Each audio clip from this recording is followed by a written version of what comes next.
ಪರಿಶುದ್ಧಾತ್ಮನನ್ನು ನಡೆಸುವಾತನಾಗಿದ್ದಾನೆ.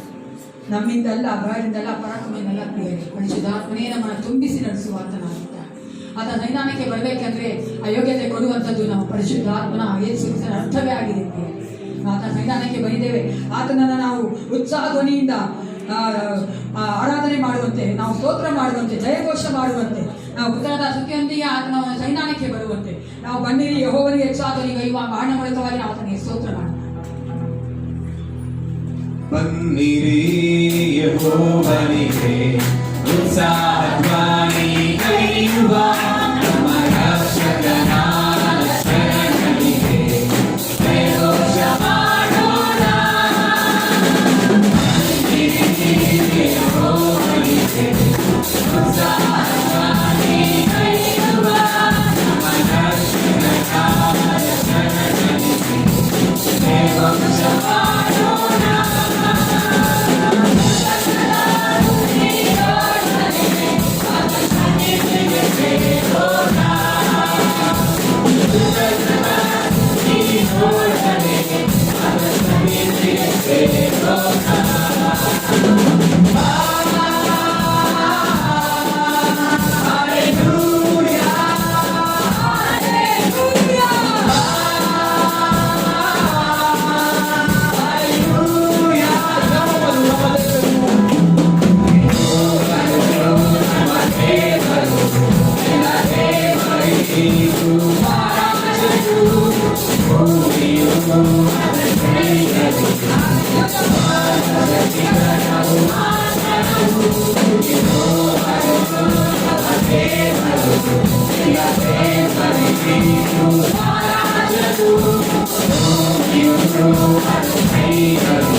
ಆತನಾಗಿದ್ದಾನೆ. ಆತನ ಒಂದು ಪ್ರೀತಿ ಶಾಶ್ವತವಾಗಿದೆ ಪ್ರಿಯರೇ. ಆತನ ನಂಬಿಕೆಯ ದೇವನಾಗಿದ್ದಾನೆ. ನಾವೆಲ್ಲರೂ ಕೂತುಕೊಂಡವರಾಗಿ ನಾವು ಸ್ತುತಿಯನ್ನು ಮಾಡುವಂತೆ, ಸ್ತೋತ್ರ ಮಾಡುವಂತೆ ಈ ಆರಾಧನೆ ಮುಂದುವರಿಸಿಕೊಂಡು ಹೋಗೋಣ. ನಮ್ಮ ಜೀವನದಂತ ಎಲ್ಲ ಬಂಧನಗಳನ್ನ, ರೋಗಗಳನ್ನ, ಎಲ್ಲ ತರಹದ ಕಷ್ಟಗಳನ್ನ ಬಿಡುಗಡೆ ಮಾಡುವಂತ ದೇವರು ನಮ್ಮ ದೇವರಾಗಿದ್ದಾನೆ. ಆತನಿಗೆ ನಾವು ಆರಾಧನೆ ಮಾಡಬೇಕಾದ್ರೆ ಎಲ್ಲ ತರವಾದ ಕಷ್ಟಗಳು, ಕೋಟೆ ಆಗಿರ್ಬೋದು, ಸಮುದ್ರವಾಗಿರ್ಬೋದು, ಎಲ್ಲವನ್ನ ದೇವರು ತೆಗೆದುಹಾಕುವ ದೇವರಾಗಿದ್ದಾನೆ. ಅಂತ ದೇವರಿಗೆ ನಾವು ಆರಾಧನೆಯಲ್ಲಿ ಸಿಗಂತ ಒಂದು ಬಂಧನವಿಲ್ಲ, ಬಿಚ್ಚದಂತ ಬಂಧನವಿಲ್ಲ ಆಡಿಕೊಂಡು ದೇವರಿಗೆ ಸ್ತೋತ್ರ ಮಾಡಿ. ಆರಾಧನೆಯಲ್ಲಿ ಬಿಚ್ಚದಂತ ಬಂಧನವಿಲ್ಲ, ಸ್ತುತಿಯಲ್ಲಿ ಬೀಳದಂತ ಕೋಟೆಯಿಲ್ಲ, ಆರಾಧನೆಯಲ್ಲಿ ಆಡದಂತ ಕಾರ್ಯವಿಲ್ಲ, ನೀಡಿದರೆ ನಡೆಯದ ಅದ್ಭುತವಿಲ್ಲ. ಆರಾಧನೆಯಲ್ಲಿ ಬಿಚ್ಚದಂತ ಬಂಧನವಿಲ್ಲ, ಸ್ತುತಿಯಲ್ಲಿ ಬೀಳದಂತ ಕೋಟೆಯಿಲ್ಲ, ಆರಾಧನೆಯಲ್ಲಿ ಆಡದಂತ ಕಾರ್ಯವಿಲ್ಲ, ನೀಡಿದರೆ ನಡೆಯದ ಅದ್ಭುತವಿಲ್ಲ.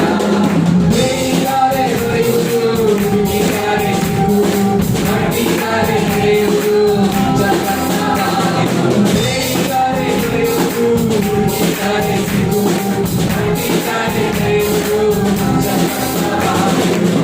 ಆರಾಧನೆಯಲ್ಲಿ ಬಿಚ್ಚದಂತ ಬಂಧನವಿಲ್ಲ, ಸ್ತುತಿಯಲ್ಲಿ ಬೀಳದಂತ ಕೋಟೆಯಿಲ್ಲ, ಆಗದಂತ ಕಾರ್ಯವಿಲ್ಲ, ನೀಡಿದರೆ ನಡೆಯದ ಅದ್ಭುತವಿಲ್ಲ. ಅಬ್ರಹಾಮನು ದೇವರಲ್ಲಿ ನಂಬಿಕೆಯಾದ, ಪಾರಂಪರ್ಯ ಬಂಧನವೆಲ್ಲ ಮುರಿದೋಗಿತು. ಅಬ್ರಹಾಮನು ದೇವರಲ್ಲಿ ನಂಬಿಕೆಯಾದ, ಪಾರಂಪರ್ಯ ಬಂಧನವೆಲ್ಲ ಮುರಿದೋಗಿತು. ಇಸ್ರಾಯೇಲರು ಆರಾಧಿಸಿದಾಗ ಬೇಡಿಕೋ ಮೋಸೆಯು ಮುರಿದೋಗಿತು. ಇಸ್ರಾಯೇಲರು ಆರಾಧಿಸಿದಾಗ ಬೇಡಿಕೋ ಮೋಸೆಯು ಮುರಿದೋಗಿತು. ಬೇಡಿದರೆ ದೊರೆಯುವುದು, ಹುಡುಕಿದರೆ ಸಿಗುವುದು, ಮಾಡಿದರೆ ನಡೆಯುವುದು, ಜಗತ್ತನಾಗಿರುವುದು. ಬೇಡಿದರೆ ದೊರೆಯುವುದು, ಹುಡುಕಿದರೆ ಸಿಗುವುದು, ಮಾಡಿದರೆ ನಡೆಯುವುದು, ಜಗತ್ತನಾಗಿರುವುದು. ಬಿಚ್ಚದಂತ ಬಂಧನವಿಲ್ಲ, ಕೋಟೆಯಿಲ್ಲ, ಆರಾಧನೆಯಲ್ಲಿ ಆಗದಂತ ಕಾರ್ಯವಿಲ್ಲ, ನೀಡಿದರೆ ನಡೆಯದ ಅದ್ಭುತವಿಲ್ಲ. ಅಂತ ಕಣ್ಣೀರಿನಿಂದ ಪ್ರಾರ್ಥಿಸಲು ಸಮುವೇಲನು ಬಾಲಕನನ್ನು ಕೊಂದನು ದೇವ. ಅಂತ ಕಣ್ಣೀರಿನಿಂದ ಪ್ರಾರ್ಥಿಸಲು ಸಮುವೇಲನು ಬಾಲಕನನ್ನು ಕೊಂದನು ದೇವ. ಹೆಚ್ಚನ ಪೂಜನ ಸಾಲಭಾರವ ಬೆಣ್ಣೆಯಿಂದ ತೀರಿಸಿದ ಯೆಹೋವ ದೇವ. ಶಿಷ್ಯನ ಸಾಲಭಾರವ ಬೆಣ್ಣೆಯಿಂದ ತೀರಿಸಿದ ಯೆಹೋವ ದೇವ. ಬೇಡಿದರೆ ದೊರೆಯುವುದು, ಹುಡುಕಿದರೆ ಸಿಗುವುದು, ಮಾಡಿದರೆ ನಡೆಯುವುದು, ಜಗತ್ತನಾಗಿರುವುದು. ಬೇಡಿದರೆ ದೊರೆಯುವುದು, ಹುಡುಕಿದರೆ ಸಿಗುವುದು, ಮಾಡಿದರೆ ನಡೆಯುವುದು, ಜಗತ್ತನಾಗಿರುವುದು. ಆರಾಧನೆಯಲ್ಲಿ ಬಿಚ್ಚದಂತ ಬಂಧನವಿಲ್ಲ, ಸ್ತುತಿಯಲ್ಲಿ ಬೀಳದಂತ ಕೋಟೆಯಿಲ್ಲ, ಆರಾಧನೆಯಲ್ಲಿ ಆಗದಂತ ಕಾರ್ಯವಿಲ್ಲ, ನೀಡಿದರೆ ನಡೆಯದ ಅದ್ಭುತವಿಲ್ಲ. ಹೌದು ಪ್ರಿಯರೇ, ನಾವು ಬೇಡಿದರೆ ನಾವು ಕೇಳುವ ದೇವರು ಕೊಡುವಾತನಾಗಿದ್ದಾನೆ. ನಾವು ನಂಬಬೇಕು, ನಮ್ಮ ದೇವರು ನಮ್ಮ ಪ್ರಾರ್ಥನೆಗಳಿಗೆ ಉತ್ತರ ಕೊಡುತ್ತಾನೆ. ತಡವಾದರೂ ಸರಿಯೇ, ಆದರೆ ದೇವರು ಉತ್ತರ ಕೊಟ್ಟೇ ಕೊಡ್ತಾನೆ. ಆ ನಂಬಿಕೆಯಿಂದ ನಾವು ಇರಬೇಕಾಗಿ ನಾವು ಒಂದು ತೆಲುಗು ಹಾಡಿನ ಮೂಲಕವಾಗಿ ದೇವರಿಗೆ ನಾವು ಸ್ತೋತ್ರ ಮಾಡೋಣ. ಯಾಕಂದರೆ ಏಸಪ್ಪ ನಮಗೆ ಸ್ನೇಹಿತನಾಗಿದ್ದಾನೆ, ತಂದೆ ಆಗಿದ್ದಾನೆ, ತಾಯಿ ಆಗಿದ್ದಾನೆ, ನಮ್ಮೊಂದಿಗೆ ಇರುವಂಥ ಇಮ್ಯಾನ್ಯುಯಲನಾಗಿದ್ದಾನೆ. ಅಂತ ದೇವನ ಒಂದು ತೆಲುಗು ಸಾಂಗ್ ಮೂಲಕವಾಗಿ ಚಿರಕಾಲ ಸ್ನೇಹಿತರ ಹಾಡಿನ ಮೂಲಕವಾಗಿ ನಾವು ಆತನಿಗೆ ಸ್ತೋತ್ರ ಮಾಡೋಣ. ಚಿರಕಾಲ ಸ್ನೇಹಿತುడా, నా హృదయాల సన్నిహితుడా, చిరకాల స్నేహితుడా, నా హృదయాల సన్నిహితుడా, నా తోడు నీవయ్యా, నీ స్నేహం చాలయ్యా, నా నీడ నీవయ్యా, నీ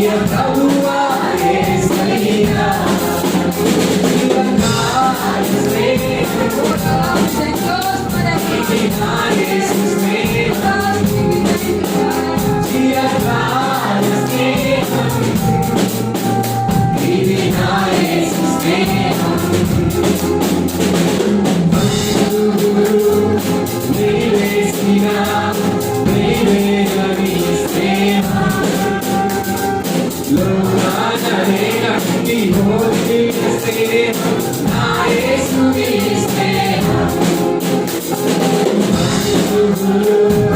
వేవేసిన వేవేగని స్నేహం లోకాన లేనట్టి హోలీ స్నేహం నా యేసుని స్నేహం చిరకాల స్నేహం ఇది నా యేసు స్నేహం చిరకాల స్నేహం ఇది నా యేసు స్నేహం కష్టాలలో కన్నీళ్ళలో నలుగురిని స్నేహం నలుగైన పరచి ఆదరణ కలిగించు నా యేసుని స్నేహం కష్టాలలో కన్నీళ్ళలో నలుగురిని స్నేహం నలుగైన పరచి ఆదరణ కలిగించు నా యేసుని స్నేహం చిరకాల స్నేహం ఇది నా యేసు స్నేహం చిరకాల స్నేహం ఇది నా యేసు స్నేహం నిజమైనది నిలువనిది ప్రేమించుని స్నేహం కరువలను చూపిన శిలువ స్నేహం నా యేసుని స్నేహం నిజమైనది నిలువనిది ప్రేమించుని స్నేహం కరువలను చూపిన శిలువ స్నేహం నా యేసుని స్నేహం చిరకాల స్నేహం ఇది నా యేసు స్నేహం చిరకాల స్నేహం ఇది నా యేసు స్నేహం చిరకాల స్నేహితుడా చిరకాల స్నేహితుడా నా హృదయాల సన్నిహితుడా చిరకాల స్నేహితుడా నా హృదయాల సన్నిహితుడా నా తోడు నీవయ్యా నీ స్నేహం చాలయ్యా నా నీడ నీవయ్యా నీ ప్రభువా యేసయ్యా ಹೌದು ಪ್ರಿಯರೇ, ಯೇಸು ಕ್ರಿಸ್ತನ ಪ್ರೀತಿ ಮುಂದೆ ಯಾವ ಪ್ರೀತಿನೂ ಇಲ್ಲ. ಎಷ್ಟು ಒಳ್ಳೆ ದೇವರು ನಮ್ಮ ದೇವರು. ಆತ ನಾವೇನೇ ತಪ್ಪುಗಳು ಮಾಡಿದ್ರು, ಪಾಪಗಳನ್ನು ಮಾಡಿದ್ರು, ಆತನ ಬಿಟ್ಟು ಹೋಗಿದ್ರು, ಆತನ ಅಪನಂಬಿಕಸ್ಥರಾಗಿದ್ರು ದೇವರು ನಮ್ಮನ್ನು ಪ್ರೀತಿ ಮಾಡುವ ಆತನಾಗಿದ್ದಾನೆ, ನಮ್ಮ ತಿದ್ದುವ ಆತನಾಗಿದ್ದಾನೆ, ನಮ್ಮ ಸರಿ ಮಾಡುವ ಆತನಾಗಿದ್ದಾನೆ. ಯಾವ ಮನುಷ್ಯನು ಆ ರೀತಿಯಾಗಿ ಮಾಡಕ್ಕೆ ಸಾಧ್ಯ ಇಲ್ಲ ಪ್ರಿಯರೇ. ಏಸಪ್ಪ ಒಬ್ಬರೇ ಆ ರೀತಿಯಾಗಿ ನಮ್ಮೊಂದಿಗಿದ್ದುಕೊಂಡು ನಮ್ಮ ನಡೆಸುವುದು ಮಾತ್ರವಲ್ಲ, ನಮ್ಮಲ್ಲಿ ಆತನ ಸಂತೋಷ ಪಡುವ ಆತನಾಗಿದ್ದಾನೆ. ಆತನ ಮತ್ತೊಂದು ಈ ತೆಲುಗು ಗೀತೆಯೊಂದಿಗೆ ಆತನ ನಾವು ಸ್ತೋತ್ರ ಮಾಡೋಣ. స్తుతించెదా నీ నామం దేవా అనుదినం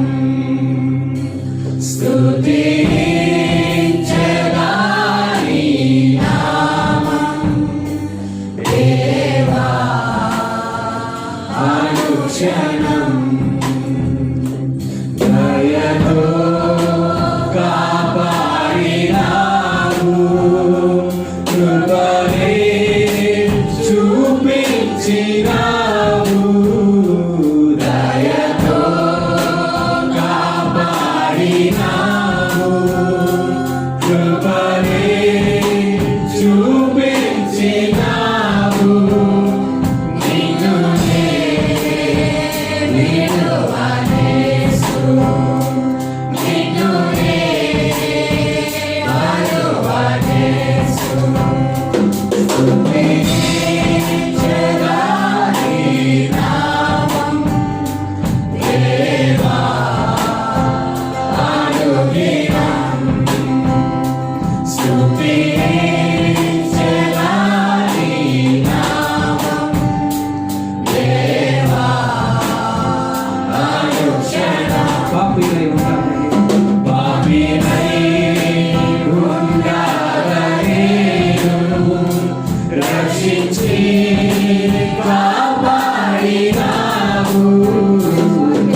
నీవే నాకు భాగ్యం నిన్నునే విడువనేసు నిన్నునే మరువనేసు స్తుతించెదాని నామం దేవా అనుదినం స్తుతించెదాని నామం దేవా అనుక్షణం దేవా అనుక్షణం దేవా అనుಕ್ಷಣಂ.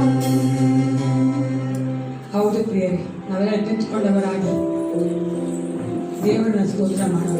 ಸ್ವಲ್ಪ ಆಲೋಚನೆ ಮಾಡಿ. ಕಳೆದ ವಾರವೆಲ್ಲ ಕಳೆದ ದಿನಗಳೆಲ್ಲ ದೇವರು ನಮ್ಮನ್ನು ಕಾಪಾಡಿದ್ದಾನೆ. ರಾತ್ರಿ ಸಹ ದೇವರು ನಮ್ಮನ್ನು ಕಾಪಾಡಿದ ನಮ್ಮ ಆತ್ಮ ಶರೀರ ಪ್ರಾಣವನ್ನು ಕಾಪಾಡಿದ ದೇವರು. ನಾವು ಸುಖವಾಗಿ ನಿದ್ರೆ ಮಾಡುವಾಗ ಸಹ ಆತನ ಎಚ್ಚರವಾಗಿ ನಮ್ಮನ್ನು ಕಾಯ್ತಾನಲ್ಲ. ಬಾಯಿ ತೆಗೆದು ಸ್ತೋತ್ರ ಮಾಡೋಣ. ಸ್ವಲ್ಪ ಯೋಚನೆ ಮಾಡಿದ್ದೀರಿ ನಿಮ್ಮ ಜೀವಿತಗಳಲ್ಲಿ ಕಳೆದ ವಾರವೆಲ್ಲ ಯಾವ ಘಟನೆಗಳಲ್ಲಿ ಯಾವ ಸಭೆಗಳಲ್ಲಿ ದೇವರು ನೊಂದಿಗಿದ್ದು ಕಾರ್ಯ ಮಾಡಿದ್ದಾನೆ, ಜಯ ಕೊಟ್ಟಿದ್ದಾನೆ, ನಮಗೆ ಆರೋಗ್ಯ ಕೊಟ್ಟಿದ್ದಾನಲ್ಲ. Thank you Jesus. ಸ್ತೋತ್ರ ಅಪ್ಪ. ಮಹಿಮೆಯ ಕರ್ತನೆ ನಿನಗೆ ಸ್ತೋತ್ರ. ಈ ಮಾಡುವಂತ ಎಲ್ಲ ಉಪಕಾರಗಳಿಗಾಗಿ ನಿನಗೆ ಸ್ತೋತ್ರ ಅಪ್ಪ. ರಾಜ ನಿನ್ನ ಮುಂದಿಗೆ ಘಟನೆ ಇದೆಯಲ್ಲ, ಅದಕ್ಕಾಗಿ ನಿಮಗೆ ಸ್ತೋತ್ರ. ನನ್ನ ಅನಾರೋಗ್ಯ ಇದ್ದಾಗ ನನಗೆ ಕರ್ತನೆ ಆರೋಗ್ಯವಂತನಾಗಿದ್ದು ಕರ್ತನೆ ಅಪ್ಪ, ಆರೋಗ್ಯದಾಯಕನಾಗಿ ನಮಗಿದ್ದೆ, ಅದಕ್ಕಾಗಿ ನಿಮಗೆ ಸ್ತೋತ್ರ ಅಪ್ಪ. ನಮ್ಮ ಕಷ್ಟದಲ್ಲಿ ಕಣ್ಣಿಗೆ ಕಟ್ಟೆ ನನಗಿದ್ದೆ, ಅದಕ್ಕಾಗಿ ನಿಮಗೆ ಸ್ತೋತ್ರ ಅಪ್ಪ. ನಮ್ಮನ್ನು ಒತ್ತಿಕೊಂಡಂತ ದೇವನೇ ನಿನಗೆ ಸ್ತೋತ್ರ. ಪಾಪದಲ್ಲಿ ಬೀಳಂತೆ ಕಾಯ್ದು ಕಾಪಾಡಿದಂತ ದೇವನೇ ನಿನಗೆ ಸ್ತೋತ್ರ. ನಾವು ನಿನ್ನ ಮಕ್ಕಳಾಗಿ ಬೆಳಕಾಗಿ ನಡೆಯುವಂತೆ ಮಾಡಿದ್ದಿಲ್ಲ, ಅದಕ್ಕಾಗಿ ನಿನಗೆ ಸ್ತೋತ್ರ ಅಪ್ಪ. ನಮಗೆ ಒಳ್ಳೆ ವಸತಿ ಕೊಟ್ಟಿದ್ದೀವಿ, ಒಳ್ಳೆ ಕುಟುಂಬ ಕೊಟ್ಟಿದ್ದೀವಿ, ನಿನಗೆ ಸ್ತೋತ್ರ ರಾಜ. Thank you Jesus. Hallelujah. Praise you father. worship you Jesus. ಸ್ತೋತ್ರ ಅಪ್ಪ, ಸ್ತೋತ್ರ. ಉನ್ನತನೇ ನೀನನ್ನೇ ನಂಬಿ ಜೀವಿಸುವೆ. ಮಹೋನ್ನತನೇ ನೀನನ್ನೇ ನಂಬಿ ಬಾಳುವೆ. ಉನ್ನತನೇ ನೀನನ್ನೇ ನಂಬಿ ಜೀವಿಸುವೆ. ಮಹೋನ್ನತನೇ ಮಹೋನ್ನತನೇ ನೀನನ್ನೇ ನಂಬಿ ಬಾಳುವೆ.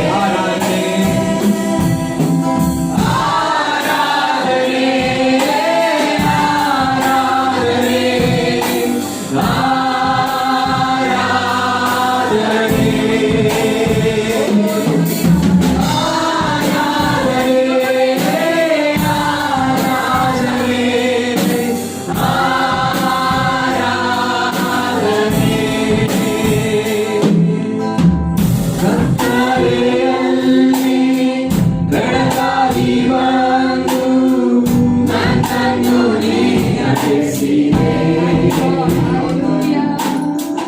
ಇಕ್ಕಟ್ಟಿನಲ್ಲಿ ಸಹಾಯ ತಂದು ನನ್ನನ್ನು ಬಲಪಡಿಸಿದೆ. ಕತ್ತಲೆಯಲ್ಲಿ ಬೆಳಕಾಗಿ ಬಂದು ನನ್ನನ್ನು ನಡೆಸಿದೆ. ಇಕ್ಕಟ್ಟಿನಲ್ಲಿ ಸಹಾಯ ತಂದು ನನ್ನನ್ನು ಬಲಪಡಿಸಿದೆ.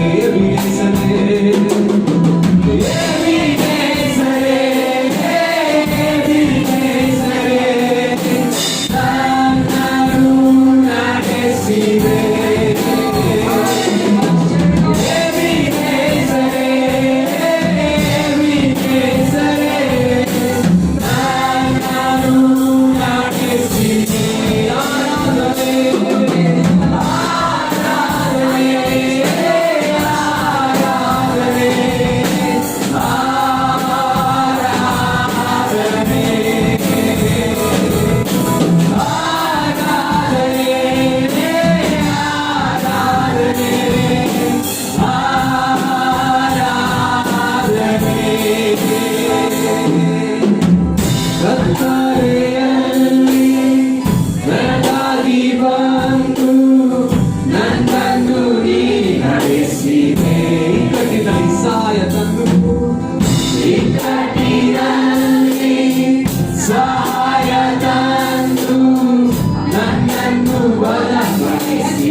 ಕತ್ತಲೆಯಲ್ಲಿ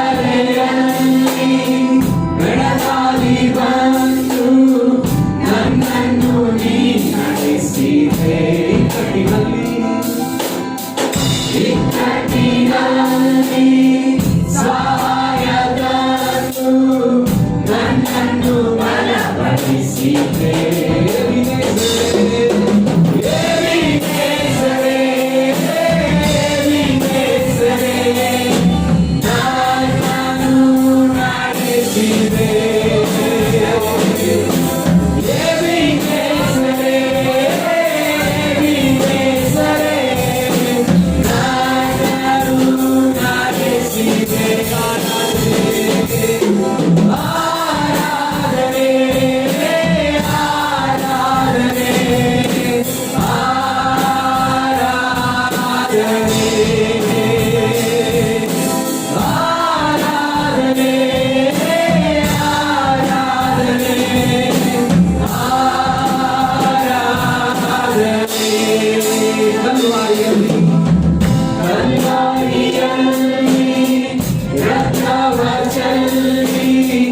ನನ್ನನ್ನು ರಕ್ಷಿಸಿದೆ.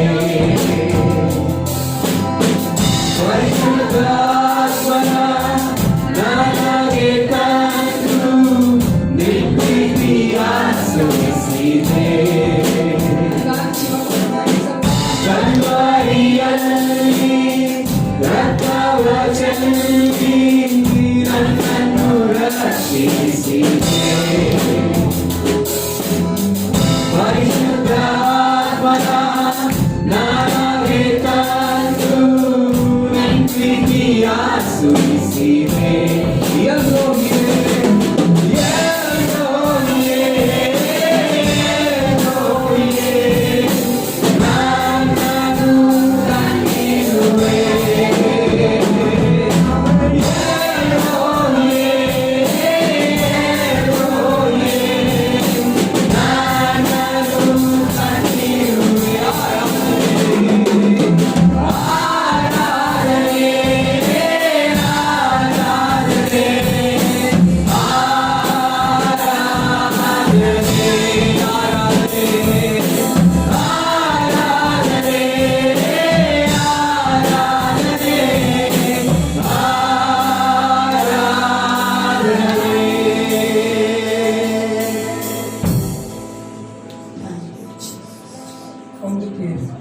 ದೇವರು ನಮ್ಮನ್ನು ಉನ್ನತವಾಗಿ ನಡೆಸುವಾತನಾಗಿದ್ದಾನೆ. ನಮ್ಮ ಕಷ್ಟಗಳಲ್ಲಿ ಆತನು ನಮ್ಮೊಂದಿಗೆ ಸಹಾಯಕನಾಗಿದ್ದಾನೆ. ಅದಕ್ಕಾಗಿ ನಾವು ಸ್ತೋತ್ರ ಮಾಡುತ್ತೇವೆ. ಎಷ್ಟು ಒಳ್ಳೆಯವನಾಗಿದ್ದಾನೆ ನಮ್ಮ ಹೆಸರು.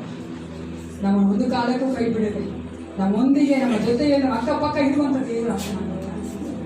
ಸ್ತೋತ್ರ ದೇವ. Thank you Jesus. Price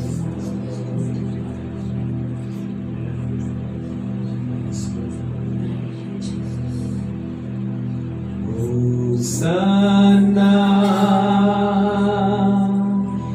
unnata devane. Hosanna, Hosanna,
ಬಲಿಯಾರೆ ಆರಾಧನೆ ಆರಾಧನೆ ರಕ್ತದಿಂದ ತೊಳೆದಿರುವೆ ಆರಾಧನೆ ಆರಾಧನೆ ರಕ್ತದಿಂದ ತೊಳೆದಿರುವೆ ಆರಾಧನೆ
ಎರಡು ಕ್ಷಣ ಕಾಲ ಕಣ್ಣು ಮುಚ್ಚಿಕೊಂಡಿದ್ದು ದೇವರಲ್ಲಿ ಕರೆಕ್ಟ್ ಆಗಿಬಿಡಿ.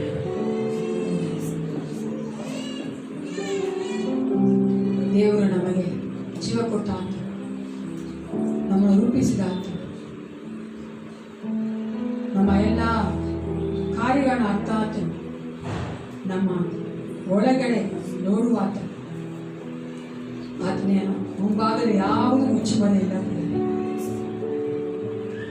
ನಿಮ್ಮ ಭಾರಗಳನ್ನ, ಕಷ್ಟಗಳನ್ನ, ನೋವುಗಳನ್ನ, ಕಣ್ಣೀರನ್ನ ಆತನೊಂದಿಗೆ ಹಂಚಿಕೊಂಡು ಆತನ ಪ್ರಸನ್ನತೆಯಿಂದ ಆತ ನಮ್ಮನ್ನು ನಡೆಸಿದ್ದಾನಲ್ಲ, ನಮ್ಮೊಂದಿಗೆ ಆತನು ಮಾತನಾಡುವ ಆತನಾಗಿದ್ದಾನೆ. ಎಲ್ಲೋ ಇರುವಂಥ ದೇವರನ್ನ ನಮ್ಮ ಏಸಪ್ಪ, ನಮ್ಮ ಒಳಗಡೆ ನಮ್ಮೊಂದಿಗೆ ಇರುವಂಥ ದೇವರು.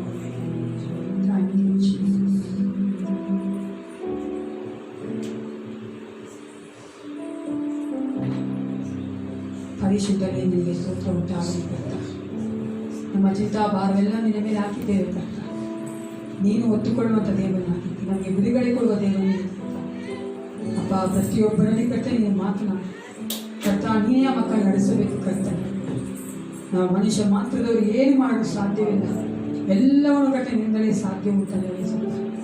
ಆರಾಧನೆ ಒಂದೊಂದು ಭಾಗದಲ್ಲೂ ನೀನು ಮಹಿಮೆ ಹೊಂದಿಕೊಂಡು ನಡೆಸಬೇಕೆಂದು ಯೇಸು ಕ್ರಿಸ್ತನ ನಾಮದಲ್ಲಿ ಪ್ರಾರ್ಥಿಸಿ ಒಳ್ಳೆಯಬಿಟ್ಟೆ. ನಾವು ನಿಂತಿರುವಂತೆ ನಮ್ಮ ಸತ್ಯವೇದಗಳನ್ನ 1 ಕೊರಿಂಥಿಯರ ಬರೆದ ಪತ್ರಿಕೆ 16ನೇ ಅಧ್ಯಾಯ ತಿಳಿಸ್ಕೊಳ್ಳೋಣ. As we remain standing, turn your Bible to 1 Corinthians chapter 16. ಪೌಲನು ಕೊರಿಂಥಿಯರಿಗೆ ಬರೆದ ಮೊದಲನೆಯ ಪತ್ರಿಕೆ 16ನೇ ಅಧ್ಯಾಯದಲ್ಲಿ 13-14ನೇ ವಚನ ಓದುವವರಾಗಿದ್ದೇವೆ. 1 Corinthians chapter 16 verses from 13 and 14. ಮೊದಲನೆಯ ಕೊರಿಂಥಿಯರ ಪತ್ರಿಕೆ 16ನೇ ಅಧ್ಯಾಯದಲ್ಲಿ 13 ಮತ್ತು 14.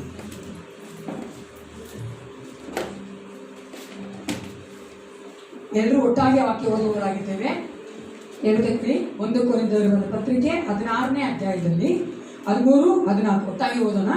ಎಚ್ಚರವಾಗಿರಿ, ಕ್ರಿಸ್ತ ನಂಬಿಕೆಯಲ್ಲಿ ದೃಢವಾಗಿರಿ, ಶೂರರಾಗಿ ಬಲಗೊಳ್ಳಿರಿ, ನೀವು ಮಾಡುವುದಲ್ಲ ದೇವರಿ ವಾಕ್ಯವನ್ನು ಶಿವರಿಸಿ ಎದ್ದು ಕುಳಿತುಕೊಳ್ಳಿ. ಕಾಣಿಕೆ ದೇವ ಸಮಯ. ಸಂಡೇ ಸ್ಕೂಲ್ ಮತ್ತು ಸಂಡೇ ಸ್ಕೂಲ್ಗೆ ಹೋಗಬೇಕು.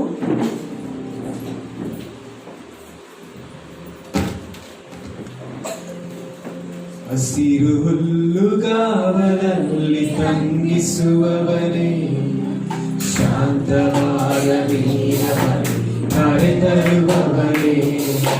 ಹಸಿರು ಹುಲ್ಲುಗಾವಲಲ್ಲಿ ತಂಗಿಸುವವನೇ, ಶಾಂತವಾದ ನೀರವನೇ ಕರೆತರುವವನೇ. ಗುರುವನೇ ನನ್ನೇಸುವೆ, ನನಗೇನು ಕೊರತೆ ಇಲ್ಲಪ್ಪ. ನನ್ ಗುರುವನೇ ನನ್ನೇಸುವೆ, ನನಗೇನು ಕೊರತೆ ಇಲ್ಲಪ್ಪ. ಹಸಿರು ಹುಲ್ಲುಗಾವಲಲ್ಲಿ ತಂಗಿಸುವವನೇ, ಶಾಂತವಾದ ನೀರ ಬಳಿ ಕರೆತರುವವನೇ. ಹೊಸ ಜೀವ ದಿನ ದಿನ ನನಗೆ ನೀಡುವೆ, ಪರಿಶುದ್ಧ ಮಾರ್ಗದಲ್ಲಿ ನನ್ನ ನಡೆಸುವೆ. ಹೊಸ ಜೀವ ದಿನ ದಿನ ನನಗೆ ನೀಡುವೆ, ಪರಿಶುದ್ಧ ಮಾರ್ಗದಲ್ಲಿ ನನ್ನ ನಡೆಸುವೆ. ಗುರುವನೇ ನನ್ನೇಸುವೆ, ನನಗೇನು ಕೊರತೆ ಇಲ್ಲಪ್ಪ. ಗುರುವನೇ ನನ್ನೇಸುವೆ, ನನಗೇನು ಕೊರತೆ ಇಲ್ಲಪ್ಪ. ಹಸಿರು ಹುಲ್ಲುಗಾವಲಲ್ಲಿ ತಂಗಿಸುವವನೇ, ಶಾಂತವಾದ ನೀರ ಬಳಿ ಕರೆತರುವವನೇ. ಹಸಿರು ಹುಲ್ಲುಗಾವಲಲ್ಲಿ ತಂಗಿಸುವವನೇ, ಶಾಂತವಾದ ನೀರ ಬಳಿ ಕರೆತರುವವನೇ.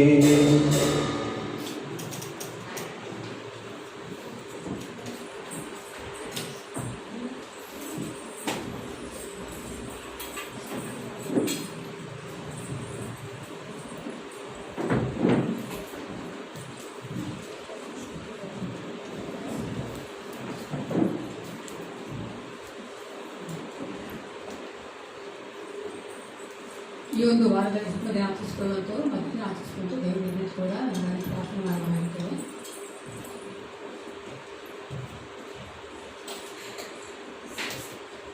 ಹೊರಗಡೆ ಇರೋರು ಹೊರಗಡೆ ಬರ್ಬೋದು, ಜಾಗ ಇದೆ.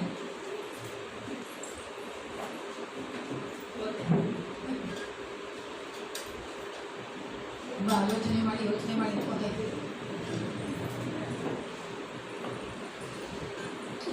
ಪ್ರಾರ್ಥನೆ ಮಾಡಿ. ಸೇನಾಧೀಶನಾದ ಪರಲೋಕ ತಂದೆ, ಒಂದು ಸಮಯಕ್ಕಾಗಿ ನಿಮಗೆ ಸ್ತೋತ್ರ ಉಂಟಾಗಲಿ. ರಾಜ ನಮ್ಮನ್ನು ಆರಾಧನೆ ನಡೆಸಿದ್ದಿ, ಅದಕ್ಕಾಗಿ ನಿಮಗೆ ಸ್ತೋತ್ರ. ಅಪ್ಪ, ಒಂದು ವಿಶೇಷವಾದ ಸಮಯದಲ್ಲಿ ನಿನ್ನ ಮುಂಭಾಗದಲ್ಲಿ ಕಳೆವಾಗಿ ನಿಂತಿರುವಂಥ ನಿನ್ನ ಮಗಳ ಮಿರಿಯಮನಿಗೆ ಒಪ್ಪಿಸಿಕೊಡುತ್ತೇನೆ. ರಾಜ, ಮಗನ ಕಳೆದ ವರ್ಷವನ್ನು ಕಳೆದಂಥ ದೇವ ನೀನೇ ಆಗಿದ್ದೀರ್ತಾನೆ.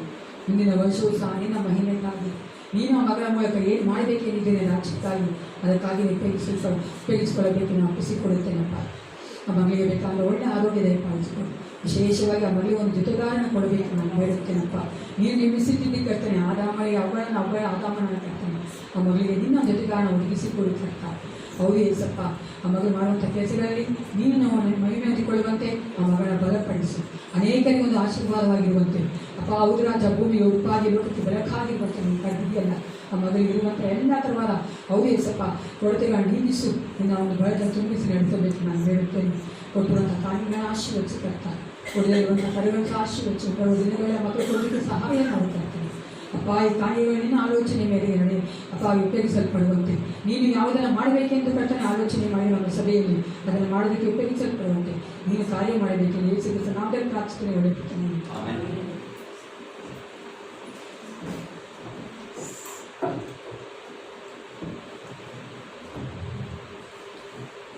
ಯೇಸುಕ್ರಿಸ್ತನ ಅದ್ಭುತವಾದ ನಾಮದ ನಿಮ್ಮೆಲ್ಲರನ್ನು ಸ್ವಾಗತ ಮಾಡಲಾಗಿದ್ದೇನೆ. ಎಲ್ಲರೂ ಚೆನ್ನಾಗಿದ್ದೀರಾ?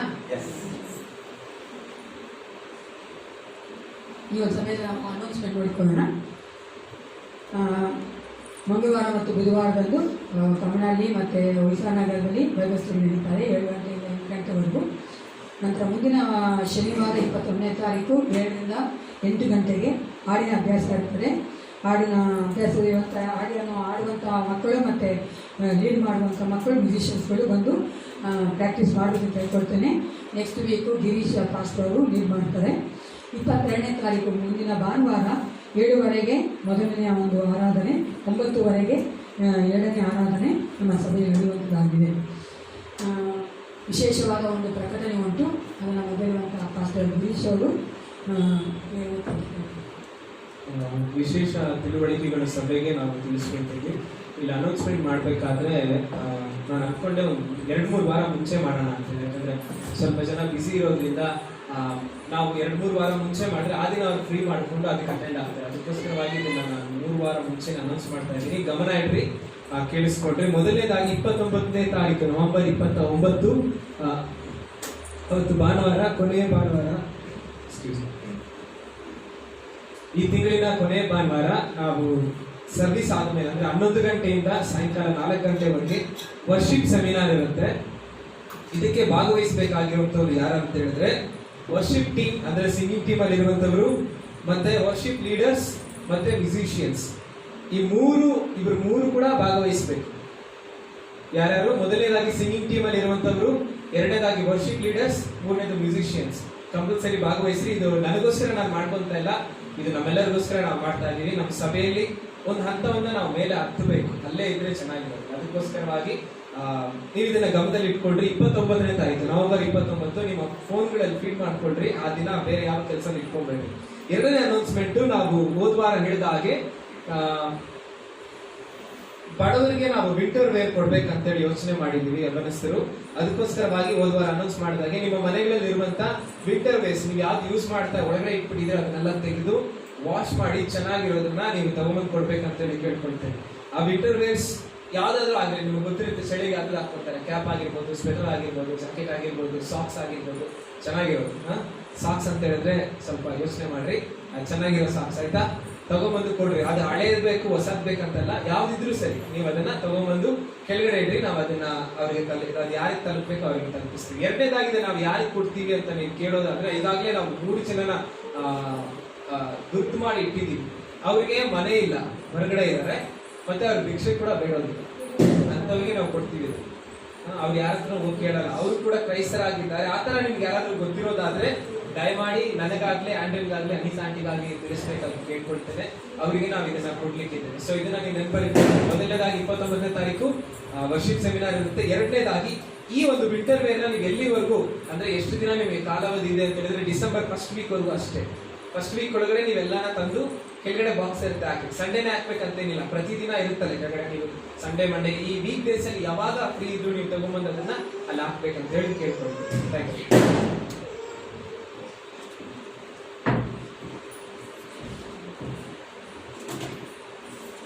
ಕಳೆದ ವಾರ ನಾವು